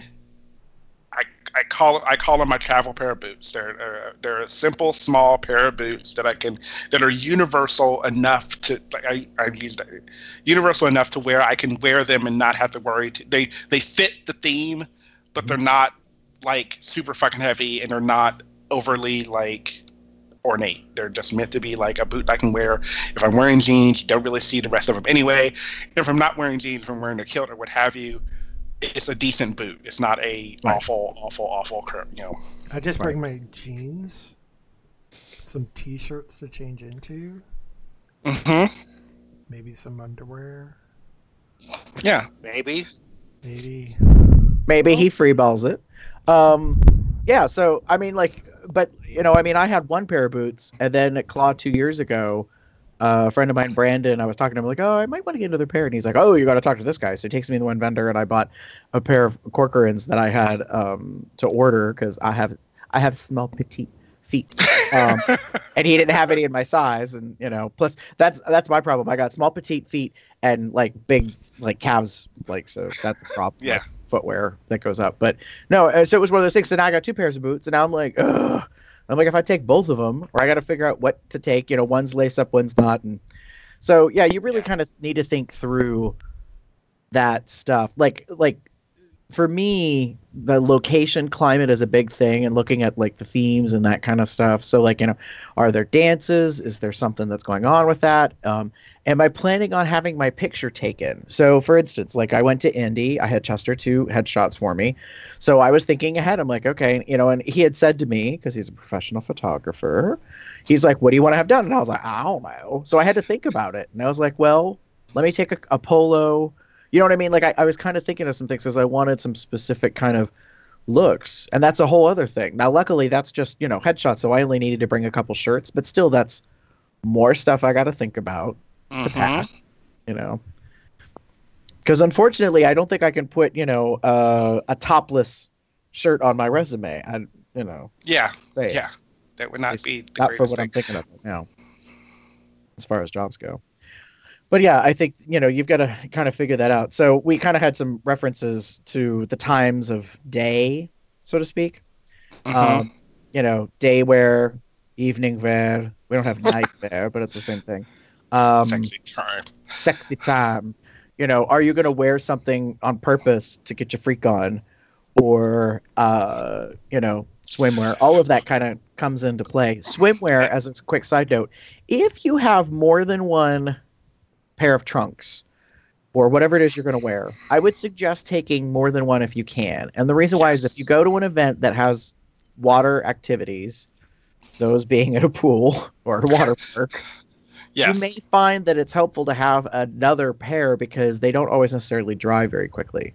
True. So, plus I have probably about 3 or 4 different shorts over the years that I've had, and I tend to take at least 2 or 3 pair, and invariably one of my friends, God bless them, says, I forgot to bring my swimsuit. And I'm like, well, you can borrow my shorts if you want. If we're kind of close in size, you can wear them if you want. Or that's, you could go visit a vendor and buy some. There's a photo of Dane and I at Drenched Fur, and he's wearing my swim trunks in the picture. And that he wore. No, they're I'm pretty sure they're one of these. And he got complimented on them all fucking weekend, and I was just like, you bitch. And I think it's more because, I'm sure it's more because Dane is beautiful to look at and had nothing to do with the actual shorts. True that. Dozer, you're so beautiful. You could wear a diaper and people would compliment you. And that is not ABDL shaming, for the record. That's just a shitty pun on CML Drag Race. Second shit. pun. That's kind of terrible. Anyway, yeah. But I agree with you. Daytime wear, like, I agree. Like, most of the time, unless there's something going on, you're probably going to be pretty simple. You can keep it simple, or you can, wear whatever. T-shirts and jeans are generally pretty popular. Depending on the weather, you might be wearing shorts. You might be wearing tank tops. Most Bear runs have Bear T-shirts, so you're going to probably be wearing a Bearish related t-shirt or a geek t-shirt or something along those lines, and that's pretty general. I've seen. This is the gayest segment ever, by the way. Yeah, I've seen some people. Shut up, bitch. I've seen some people that dress. They're not nicely dressed per se, but they have like a certain thing they wear. Like usually, I've seen a lot of guys that wear kilts during the day. Like it's because it's a kind of a very nice thing. There was a guy at Midwest this past December that pretty much every time I saw him, he was in a kilt of some kind. Sometimes he had a t-shirt, sometimes he has a leather stuff. Him, Chester. He's a really nice guy, really fucking cute. But he was just nice guy, cute. I mean, you just described like shut up 25% of the people there. And I will show a picture later. Anyway, but there is a to me the daytime is sort of meant to be a little bit more freer. You're walking around the vendor mall. You're heading to the pool. You're going to the strip poker or what have you. So you're just spending the day, kind of chill. It's funny to think about it this way, but typically when there are some events going on at the venue, like the pool party or the dance party, things of that nature, you have to consider it kind of like a red carpet. You want to look your best. During the daytime, don't worry about it. Be comfortable in what makes you feel good about yourself. Go ahead. You were talking about because you mentioned kilts. Dogai had asked in our live chat, any advice for wearing a kilt with undergarments or without? Okay. I know you're going to get lots of opinions about this, and I'm going to give you mine, and then the other two can jump in. My personal opinion is, if you want to wear underwear with your kilt, then fucking wear underwear. And 2 reasons. 1, because it's your clothes. You're the one paying for it. Wear it if it makes you comfortable. And 2, personal experience, I have to wear underwear because my balls are big. And if I don't wear underwear, they get squished between my legs. On top of that, I get chub rub. It just, I don't get behind that whole thing of, well, if you wear underwear, it's a dress. Okay, well then call it a fucking dress if you want. I don't give a shit. It's my clothes. I'll wear it how I want. Right. This comes down, what Chester basically is saying is the adage that we've heard many times amongst the three of us, like, pay them bitches, don't mind. Like, did they pay for your outfit? Are they paying your bills? Are they paying your way? Are you a John? Are you a Hook? Yeah. Like, what's the story here? The reality is, like, you're gonna wear what you want to wear, and I agree with Chester. Like, I wear underwear underneath my kilt. You know why? Because I got big motherfucking fat thighs, and they rub together, and I am not in the mood for dealing with that shit. Like, I don't have low hangers like Chester. That becomes an issue. But it doesn't matter. It's my body, and I want to be comfortable with it. So I will wear comfy undies underneath it because I want to be comfortable that way. Plus, it provides a handy barrier for those bullshit people out there who do not understand the concept of consent. Boom, bitch. So I will say this much. I normally will not wear underwear under a kilt, and this is for Dogai and everyone else. And that's just because that's how I feel. I feel comfortable. I feel more free under a kilt. I do tend sometimes get the chub rub and what have you because I have bigger thighs. I do have issues with my balls going underneath between my legs because I have pretty big balls. I don't care. Chester cares. Damon doesn't. I know Chester cares. It's fine. It's just me. I will normally wear it how I want to wear it. I agree both 100%, but that's how I want to wear it. If I didn't want to wear it that way and I wanted to wear underwear, guess what? I'm putting on fucking underwear. And I've thought about wearing underwear and I changed my mind. Like, I'll put myself, like, I'm going, like, you're wearing a kilt and you're going to, there's, like, at Midwest Bear Fest, there's an event that usually goes on in the theater, and they have seats that are fabric. They're covered seats. So I don't, no offense, I'm not going to put my bare ass on a fabric, chair. That's just me. So I that's just me being because sometimes you don't get the whole kilt under your body. So yeah, I would rather not put my bare butt on some because who knows who's been sitting there. Anyway, I have to mute my microphone. that's just my. I'm not going to talk about it. Yeah, that's No, but my personal opinion of things. I agree with Damon completely. Like, yes, like there, and I've had to learn this. Like, once you get a kilt,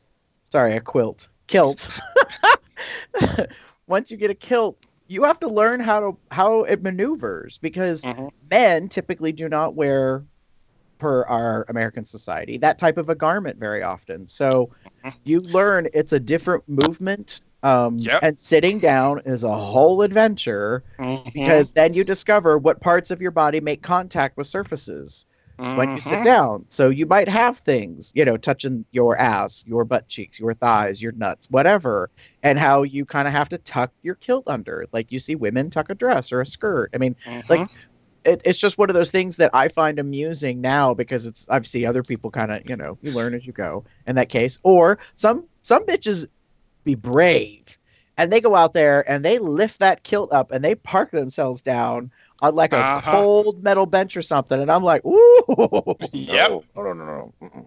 Nope, not me. Thank you very much. So nope, don't need that. So one last thing about kilts is, as Gary mentioned, if you wear a kilt, you have to be on guard for people to do what is colloquially, is that the right word? I get what you're going with. Yes. Yes. Known as kilt check. And that is where a guy will come up to you. Hopefully there is some manner of consent and ask you if you are wearing it. What is it? Traditional? Regimental. Yes. Are you wearing that regimental? Or they'll say traditional or Scottish. And they will, again, hopefully ask if it's okay first. Some don't. They will stick their hand up your kilt and they will start fondling your junk. Yep. And some people are okay with this. Some people are very not. And this kind of ties back into our Telegram chat.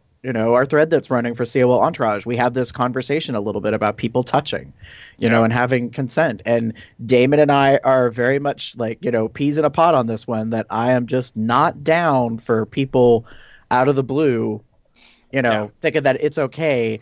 Like I completely, well, I don't know if I can say completely. I understand what it means when women talk about being victimized or objectified because of how they dress or whatever it is, because it's not cool. Like, just because I wear whatever doesn't mean that gives you permission to, feel up on me or whatever. And I mean, like we were talking in the chat, some people were saying, that even if it's their partner, you know what I mean? Like, and they're in a relationship and they live together or whatever. Like, I'm not in a relationship and I haven't been for a little while, but I know that unless I know it's my partner that's, going to be making contact with me, you bet your sweet, Bippy, I'm probably going to jump a little, like, especially if I'm not expecting it, Yeah. And I one of the things I learned, and it was, me being, I appreciated someone who I was being funny and thought I was being funny and was going to do the whole kilt chat thing. And he was like, no, I don't want you to do that. And I knew why he didn't want me to do that now that I realize it. But it was very much a like, oh shit, you realize you do have to ask for that. I know people think it's funny and I think they think it's cute and, it's a shy way of flirting, what have you. But no, you should anytime you're wanting to touch or feel or rub or whatever on someone, you should always, in some way or some manner, ask. You should always get consent. You should always be okay with, because that other person has to be okay with it. No real, honest, to me, exceptions to that rule. yes, if there's sexy times going on and you're at a bear dance and there's a bunch of guys dancing around you, there's still a moment where you can say, if I don't want this person to touch me, I can tell that person I don't want them to touch me. That's just the way it is. And they have to respect that. So I am of a camp that I am okay with people randomly touching me for the most part. It does make me jump when somebody touches me and I don't know that they're going to do it.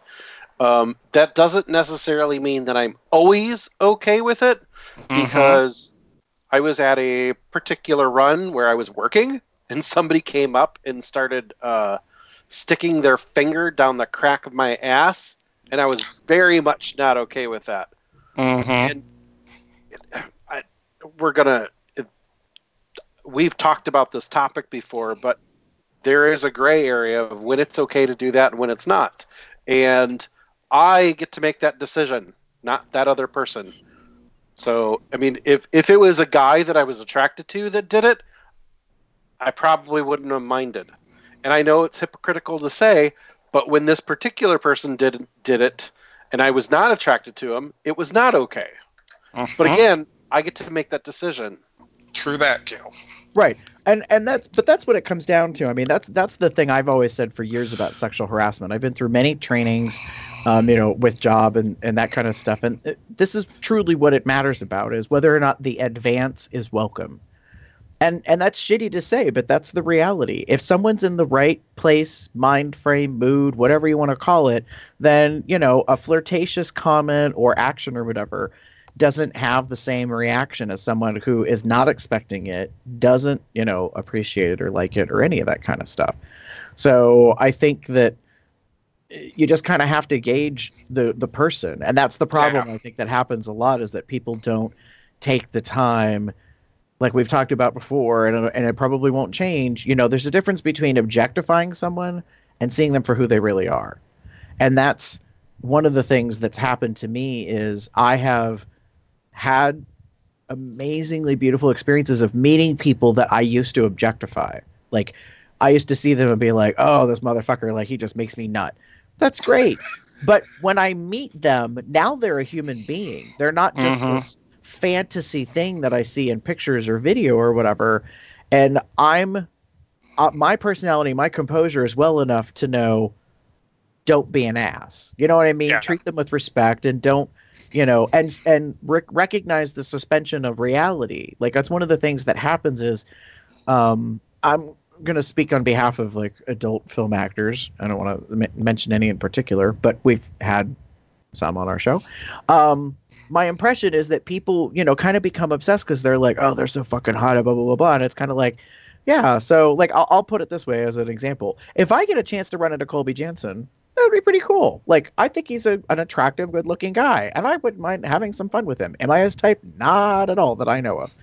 But I'm not going to like fanboy. I'm going to be like, oh my God, I thought it was so amazing when you pouted that one guy. And blah, blah, blah. You know what I mean? And make him the epitome of this one thing. Yeah. And so I think that's something of the same part of the brain that makes people behave in ways that they're not supposed to, or that we would not want them to. And that's this issue about you wear specific clothes and people respond to that. Like singlets are another thing, like kilts for me. I think singlets can be fucking sexy as shit. And sometimes if you don't wear anything under a singlet, it doesn't leave much to the imagination. And that's correct. But that does not mean that a singlet is an invitation to molest a person. Yep. Whether it's a wanted molestation or unwanted molestation, it's not an invitation. I agree. It's just, yes, I get it. It's slick and it's shiny and it's, curvy and all that. Yeah. And, trust me, J-Mo wearing some body hugging shit is very tempting. But I'm not gonna just, burst in on his immediate bubble sphere and be like, like, I don't think he'd appreciate it. You're not going to motorboat his ass like you would Canadian Maple? Sorry, I had to think on that. That took way too long to think about. No, because I had to think about, remember, Gary, you need consent. So See, that's what that is. That's me pausing and thinking to myself, I need him to say that he wants that, and it's okay to do that. I just can't do that in the pool at the hotel. You know, Yeah, that's I not agree, and so universally, overall with everything we've kind of talked about with clothing, whatever.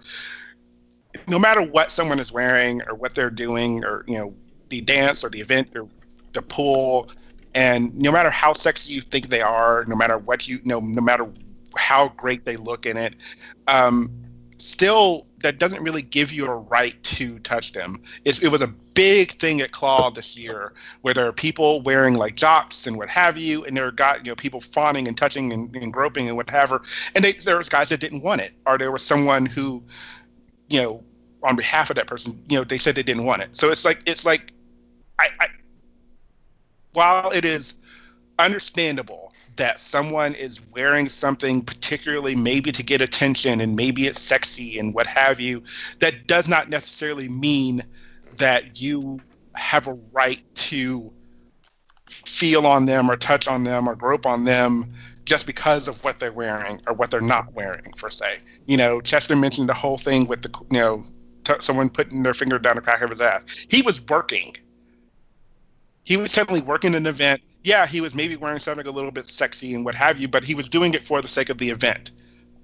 So you don't get to do that. Yeah, go ahead. I would just want to say that it was obvious that I was working too. Yeah. I was taking photographs of the event that was going on at the pool party. Yeah.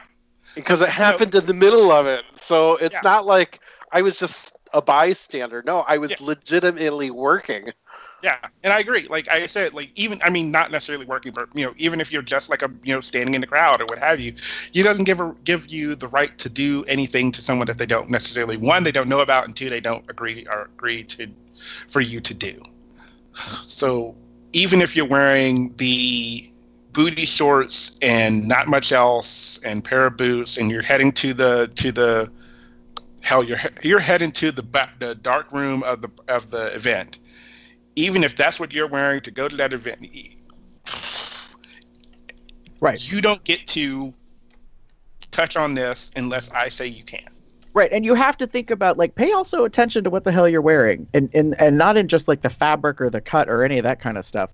Pay attention to I don't know, a T-shirt that you might wear that some could interpret as an invitation for something. Some might, because I don't have it on right now and it's not immediately available, but I have that one shirt that says, it's rule number 26 or whatever. If you touch my beard, you touch your butt. Well, I wore that to a bear run on purpose, intentionally, knowing that it was going to be, kind of an open invitation. And I will. Didn't something happen? Yes, hold on. So I got called on it because I didn't pay attention because I was distracted in the moment, and Fox Bear was standing next to me. It reaches out and starts stroking my beard, and he stops after about 5-10 seconds and goes, "Oh, well, that's disappointing." And I was like, and I thought, oh my God, why is Chess disappointed? I was so confused. And then he kind of looks at my shirt and I went, "Oh, I'm sorry." Here, let me grab a handful. It was so comical, but he taught me a lesson. It's kind of if you're going to wear that, recognize that you are in a way asking for, because it's literally instructions on a shirt, which to me is different than running around in a jock strap. A jock strap is not an invitation for me to just take my middle finger and go, boop, No. That's no. Got to have consent. That's how that aspect of that works. Yeah. That said, are we kind of wrap it up, we think? Good. Yeah. Yeah. So there's lots of things that you can consider when it comes to it. Hopefully we've given you some good advice on that. With that said, I'm going to go back to looking at this gorgeous ass in this endless gift. It was, by the way, if you want to have a full topic of what we just talked about for the past half hour or so, you can go back to COL451, an LTAK of consent and respect. Aha. Which we just basically replayed just now. instead of talking about a right. regular topic. Anyways. Kind of. Before we continue, though, one thing I kind of wanted to... I never got a chance to, like, get it in because I had to set something up and totally... And then you moved on by the time it is. So, you know that whole thing about, like, labeling your shirts? Yeah. Hey, so for the folks at home, you'll be able to see, oh, it's the COL Dark shirt. Okay. So what you can do when you get one of our shirts is, besides the fact you can select different colors,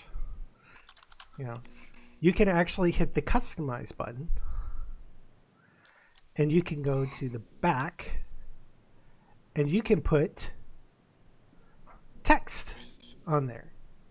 Oh.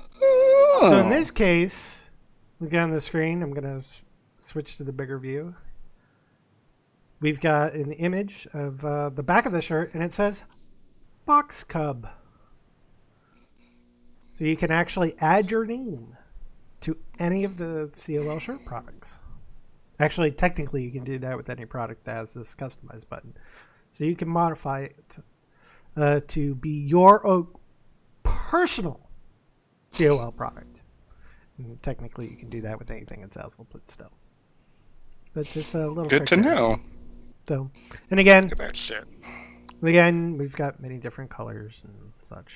So, and I think they've got different fonts. So there's a bunch of options. But just wanted to show everybody that one way to help out with your paraphernalia is that sometimes when you order it, you can customize it.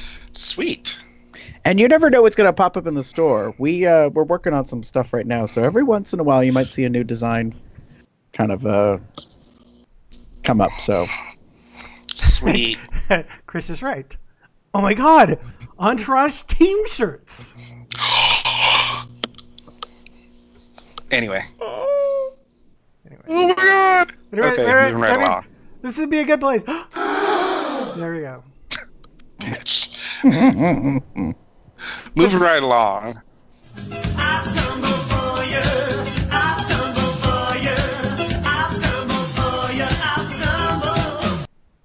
I'm not even going to click this link because I already know what Why it is. would there. you? Because it's you. This is called. I call this playtime. This is one of 3 posts I put on my Tumblr.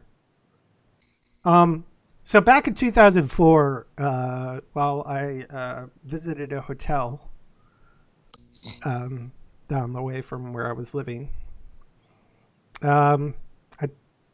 me and my playmate took some pictures. The big thing was not to really kind of show his face for whatever I reason would. it was, but I'm my face is in there. yes. Yes, it is. And I'm probably a little bit thinner. And we're having some playtime.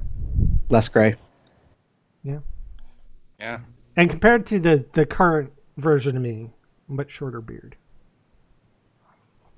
Yes. Mm-hmm. It's very interesting. Who's bottoming?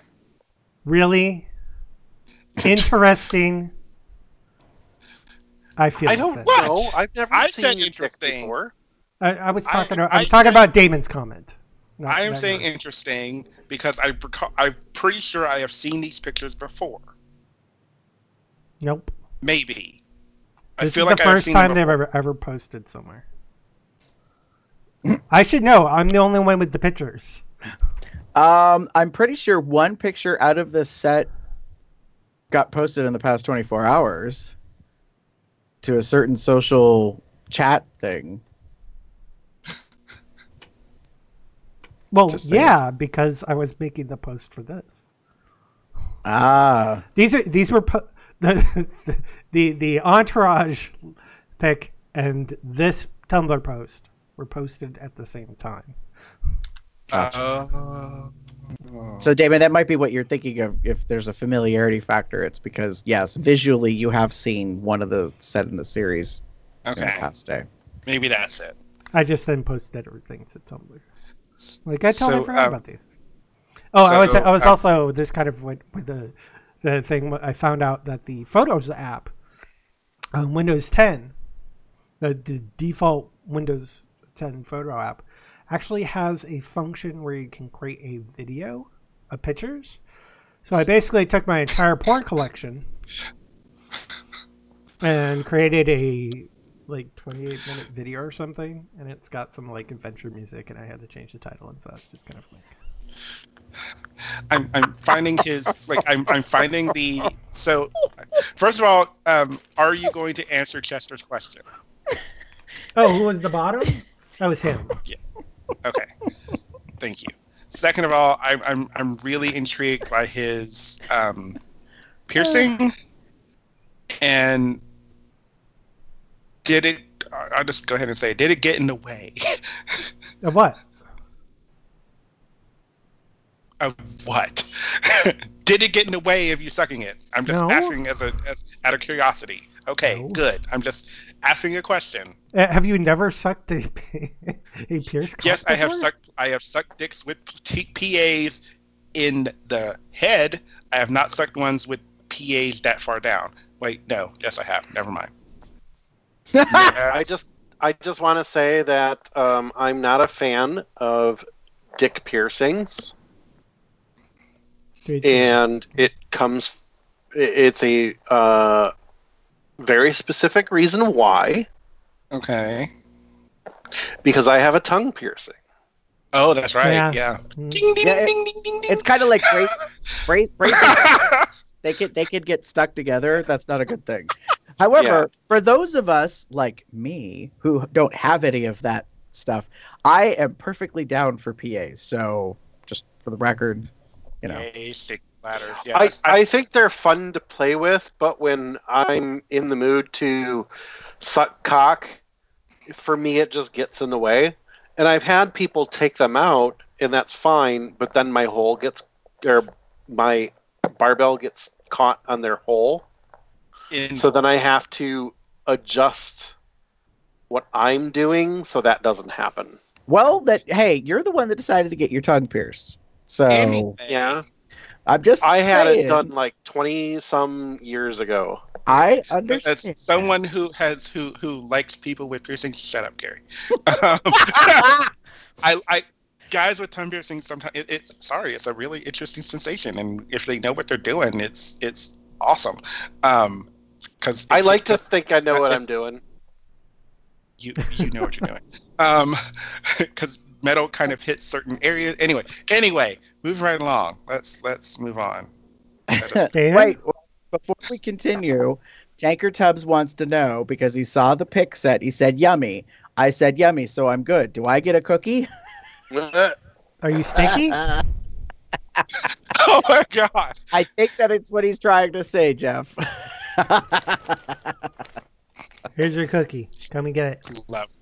Oh. Anyway, Damon, what's your pick? So mine is actually a video, which I normally don't do for this particular segment. But the reason it's an awesome video because it's a new position that I'm very curious about. So it is two very sexy bearish guys performing anal sex, and they are definitely performing it in a interesting way that I know I've probably seen it in porn or whatever. I've seen this referred to as upside down. Yeah, I've seen this referred to as bottom fell off the bed. I'm just gonna keep going at it. That's what I call this, because the bottom just kind of off the edge of the bed onto the floor. Well, I think, and the top was like, "Stay right there. Don't go anywhere." I think this one was intentional, but I really like the position, and I think it's a really hot. They're two really hot guys, and they both seem to be enjoying themselves. So that's why I picked it. No, I agree. Like I will own. I have not tried this position, so yeah, something to consider. So yeah, so there you go. Jester. So for my pick, I titled it Chuck's New Singlet. This is a picture of my friend Chuck in Salt Lake City, and he's modeling off a singlet. He's a very handsome, gingery bear, Mm-hmm. I follow him on WBear. And that I love that. I sometimes love that singlet cut. The very low, like showing off the belly kind of Lets thing. their belly Yeah. out. Yeah. Yep. Or as it was said to me, fat guy singlet, which I thought was so funny. Because I was like, what? And they're like, fat guy singlet. And I'm like, no, I don't understand. And they're like, yeah, like it's cut out the whole way down so your belly can hang out instead of being smushed and covered up. And I was like, oh, I did not realize that was a thing. That's awful. What? I think it's... you can call it awful. I find it ironically humorous. So, you can call it a fat guy singlet. You can call it a belly worshiper singlet. You can call it whatever you want, Whatever floats your boat. He's very handsome. All right. Gary? Interesting. All right, so I'm glad none of you motherfuckers as co-hosts and friends on my podcast, our podcast, Jeff's podcast, anyways, stole this because I wanted to make sure that I had the ability to post. J-Mo finally put some video out of a very infamous GIF that he had from some video that he shot with a friend. So it's a link to it's Tumblr, but it's his Xtube. He said, if you like the GIFs, then you may really enjoy this. And the title of the Xtube video is Inflate-A-Bear Fucks the Ex-Military Scoutmaster in Missionary. Oh, yeah. I So this is the second one. Yeah. He posted another video of the same guy. It's a different position, kind of. Well, this notably, this video is a little edited, a little cut. Like if you pay close enough attention, like there's some little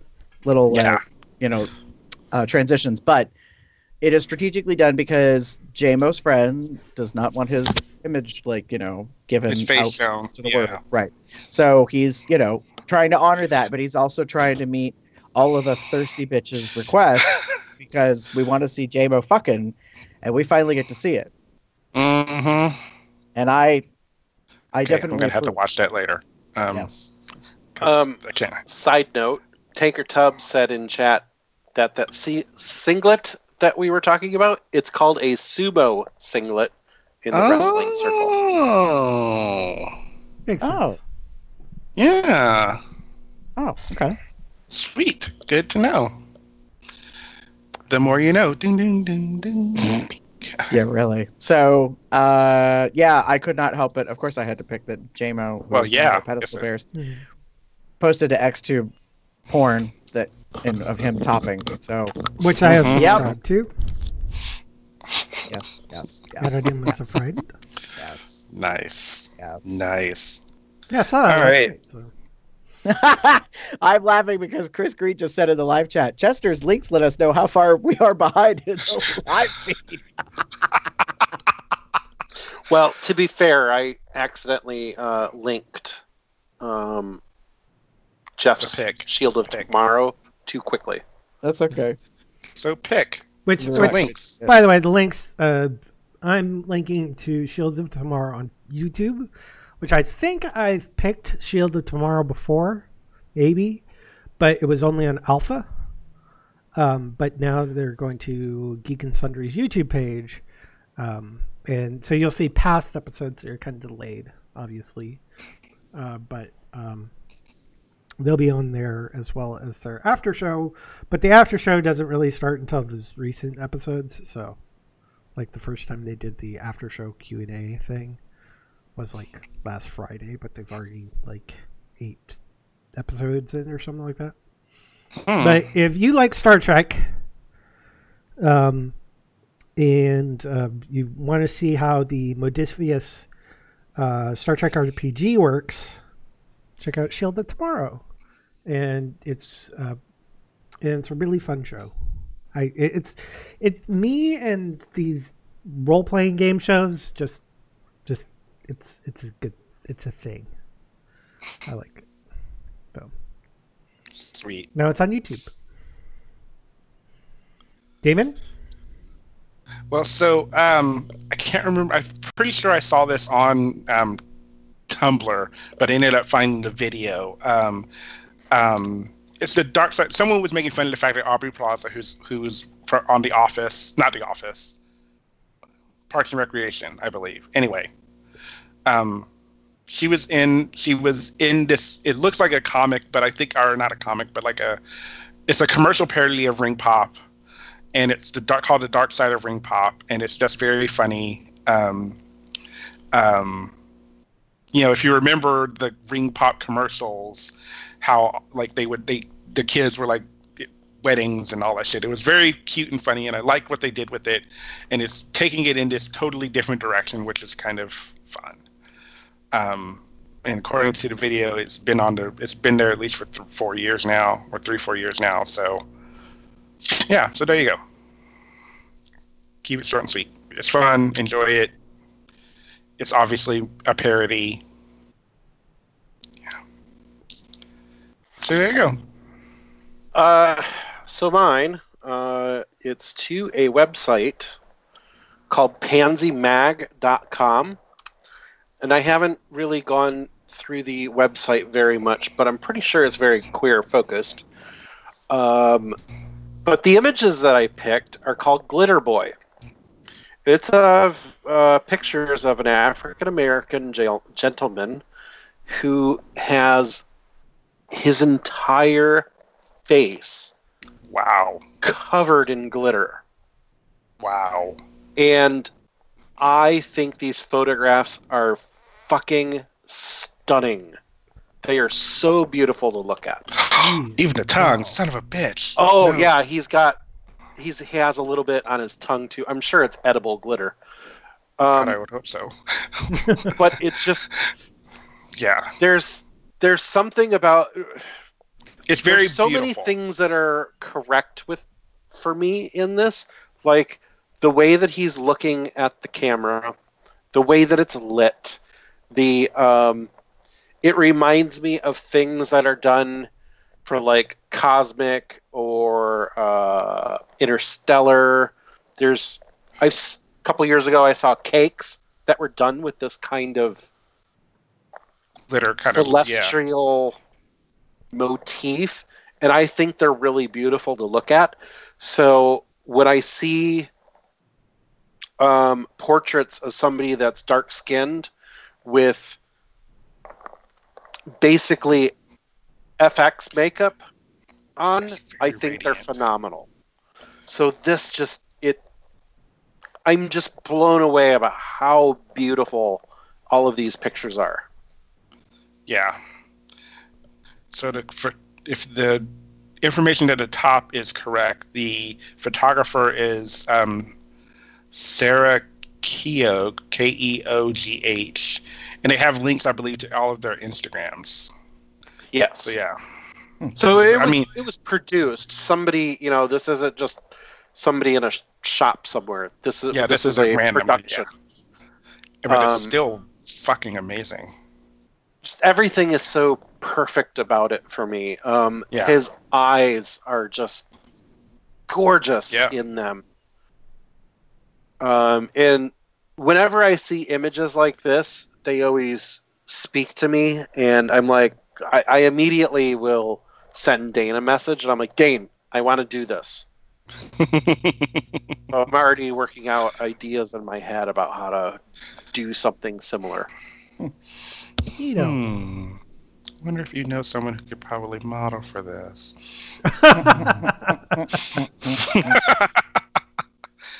Anyway, imagine that. I really like this concept, although it'd probably be a bitch to clean off. Sorry. Well, I would say go edible glitter the entire way. Yeah. And then outside and inside. Yeah, something like that. Maybe. So, all right. Not to end the show kind of on this note, but I've had this for about a week or so, and I wanted to bring it to light. For those of you that are not aware, there is a person who is really persona non grata in many circles of the bear community. We've sort of talked about this in the past a little bit. So it's an article called Controversial Beach Bear Weekend to Return, ? And it's from southfloridagaynews.com. You're kidding me. I am not. That's why I wanted to bring it up. So there's a gentleman by the name of Craig Youngworth who is basically known, and I'm going to put it this way because I don't care, as a piece of shit. Yeah.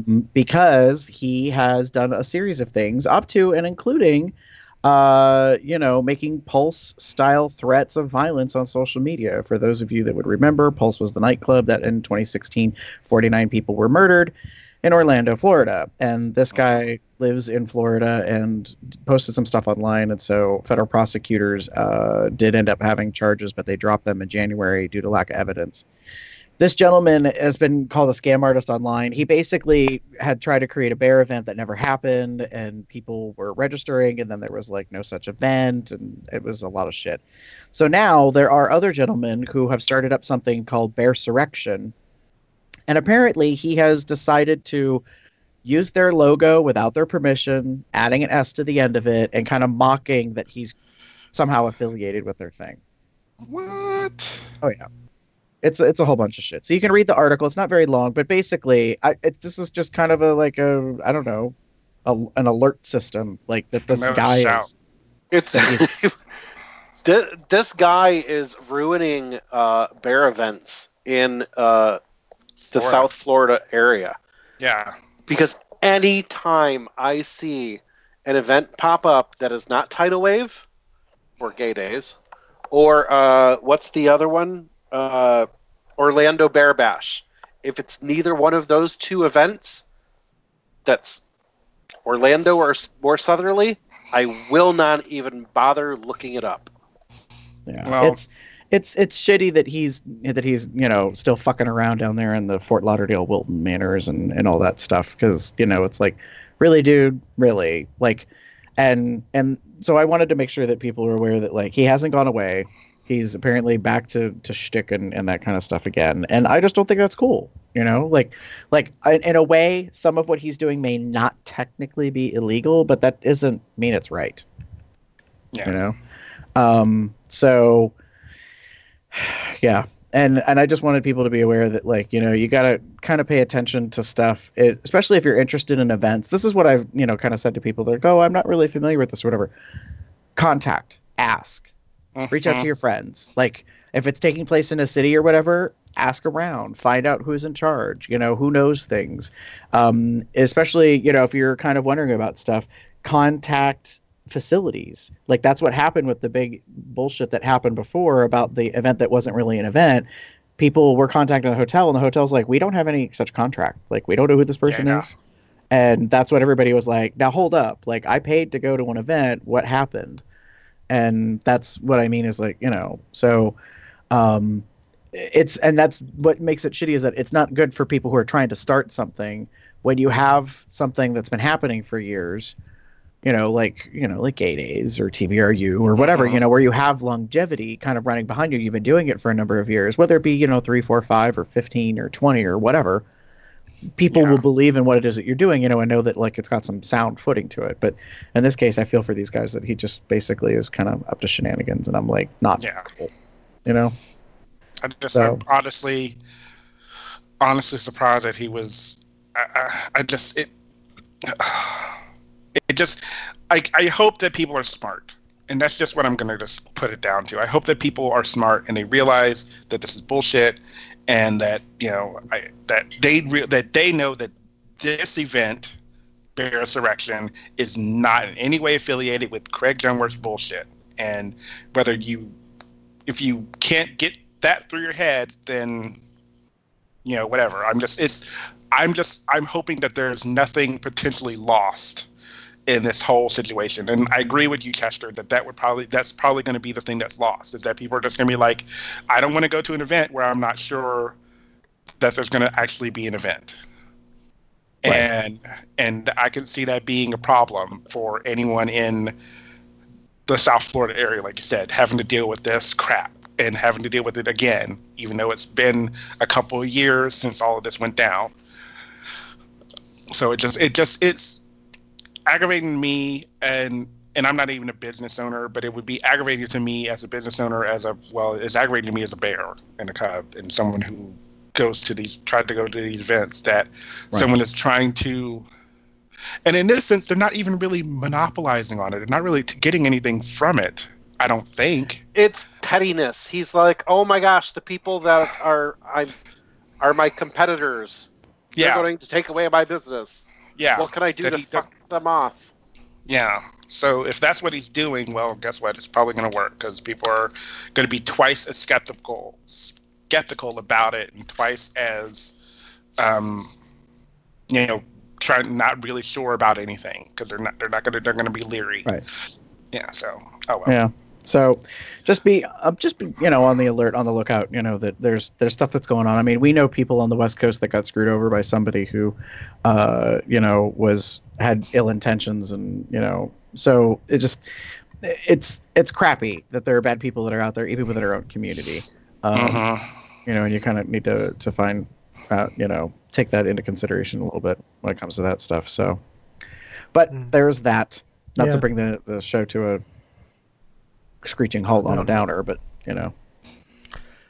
I'm gonna go back to looking at this gorgeous ass on playing Never-Ending GIF on my. While you're doing that, I want to remind people of our merch store, which I'm showing because I figured out how to show this. Go to Zazzle.com/CubsOutLoud. You can get many different things. Feel free to personalize an edition. There's a couple of them which I recommend just doing the lighter shirts, like the version 2 logo actually looks better just on like a white or ash shirt. And, the original one also can kind of get tricky at times too. So just to let you know about a couple of those. But hey, browse around. Hey, guess what? You can actually get a COL baseball cap again. They're back in stock. What? You could get the distressed one that like. You mean like this? Yeah. Yeah, like I'm showing it right now. The olive one. It looks like they are out of stock of the black and stone ones, but they got a whole bunch of different colors and such like that. Did you say stoned ones? Did you stone that cap? It was just stone. Come on. And, stone isn't a color. Yes. Yes, Chester. Yes. That's right. We got a bunch of products there, and feel free to just go into the create your own section and take a look at just the myriad of products that Zazzle offers. If there's something that we don't have on our store, but you want our logo on one of these, just give us a ping. There's plenty of ways to contact us. Segue.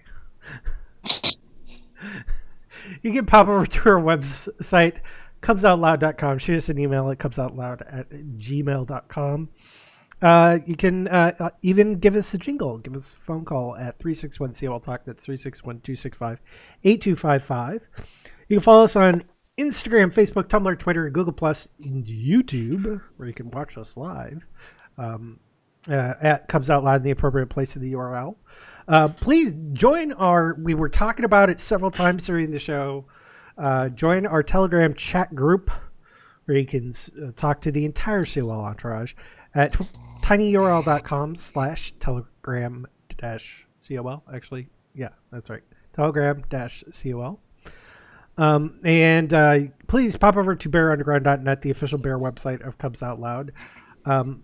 You can subscribe to us at iTunes, Google Play, Stitcher Radio, and you can find me anywhere on the internet as Box Puppy, Box Cub, Box something or other. I am Theater Cub 79 on pretty much everywhere Bear Phone, Bear related, or you can find me as pup_Umbra on Twitter. You can find me on Tumblr or Twitter under the name The Pup Up There, in the vendor area at a Bear Run, purchasing my latest Thirstwear for various bear dating sites across the net under the name Pup Shutter or Cupcake76. And if you would like to get in touch with me, there are many ways to do it, but typically you can just reach out and find GarBear73, that's GARBEAR73, and let me know if it's through the podcast that you found me or are interested in that case. And if you really want to get my attention, then you make a unbelievably sexy gif of you toweling off with one of the most perfect asses ever that makes me want to top it. online. Which he is still playing on his other screen. With that, say good night, everybody. Good night, everyone. Good night, everybody. Good night. I hate you both. Well, not both. Just David.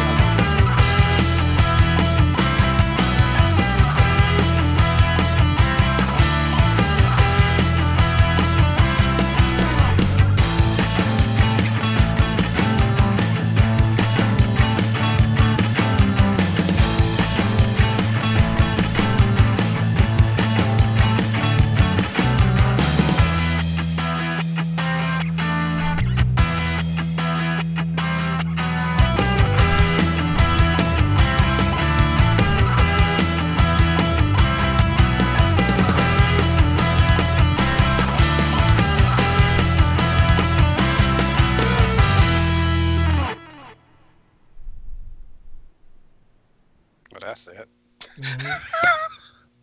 If I was in high school and this boy was in the locker room and looked like this, I would be dispelled from school. I can tell you right now. Expelled? Maybe. Whatever. Because you go behind him and motorboat his cheeks. No, I would totally be caught like staring at him and lusting and drooling and like wanting to do all sorts of naughty things. Yep. God. Damn. It is a beautiful butt. It has a very beautiful butt. And it's I'm surprised. Yeah. I'm surprised, like, you didn't, like, add that on as a Tumblr pic. Like a secondary Tumblr pic. If anybody has been watching the Tonight Show or listening to it, I'm quite sure like they've already seen that I have posted it, like that I reblogged it, and I think all y'all already reblogged it. So I mean, come on, like how could you not know about this? I'm just mesmerized by like this, like, and it's not very long, but like he just kind of shimmies the towel a little bit up over, and then he lets the towel drop. And he takes his right hand and he like lifts his butt cheek, and it just like has this. Oh, you just it is a very. Gary's gonna need a couple hours.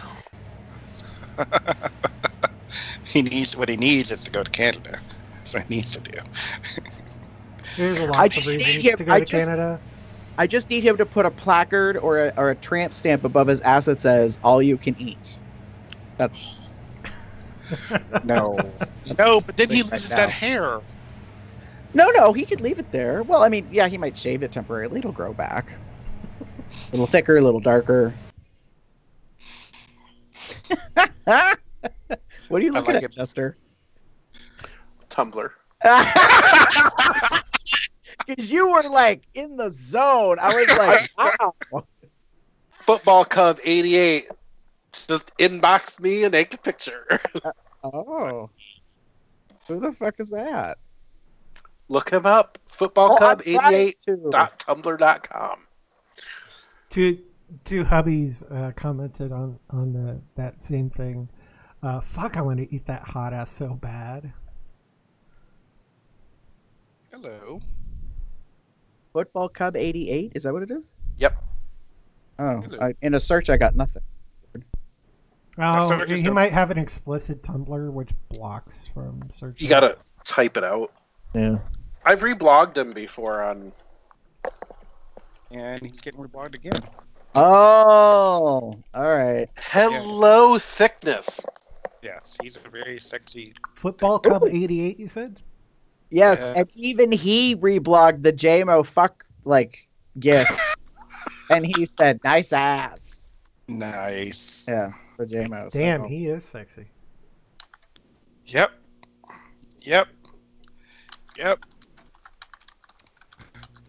Wow. Yep. So. Just so many yeps.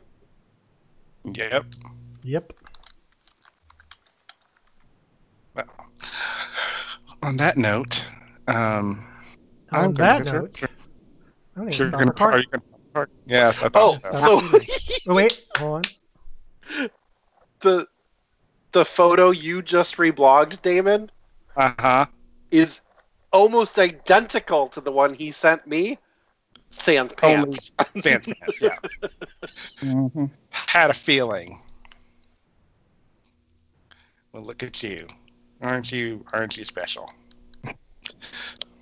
Okay, now I'm gonna stop streaming.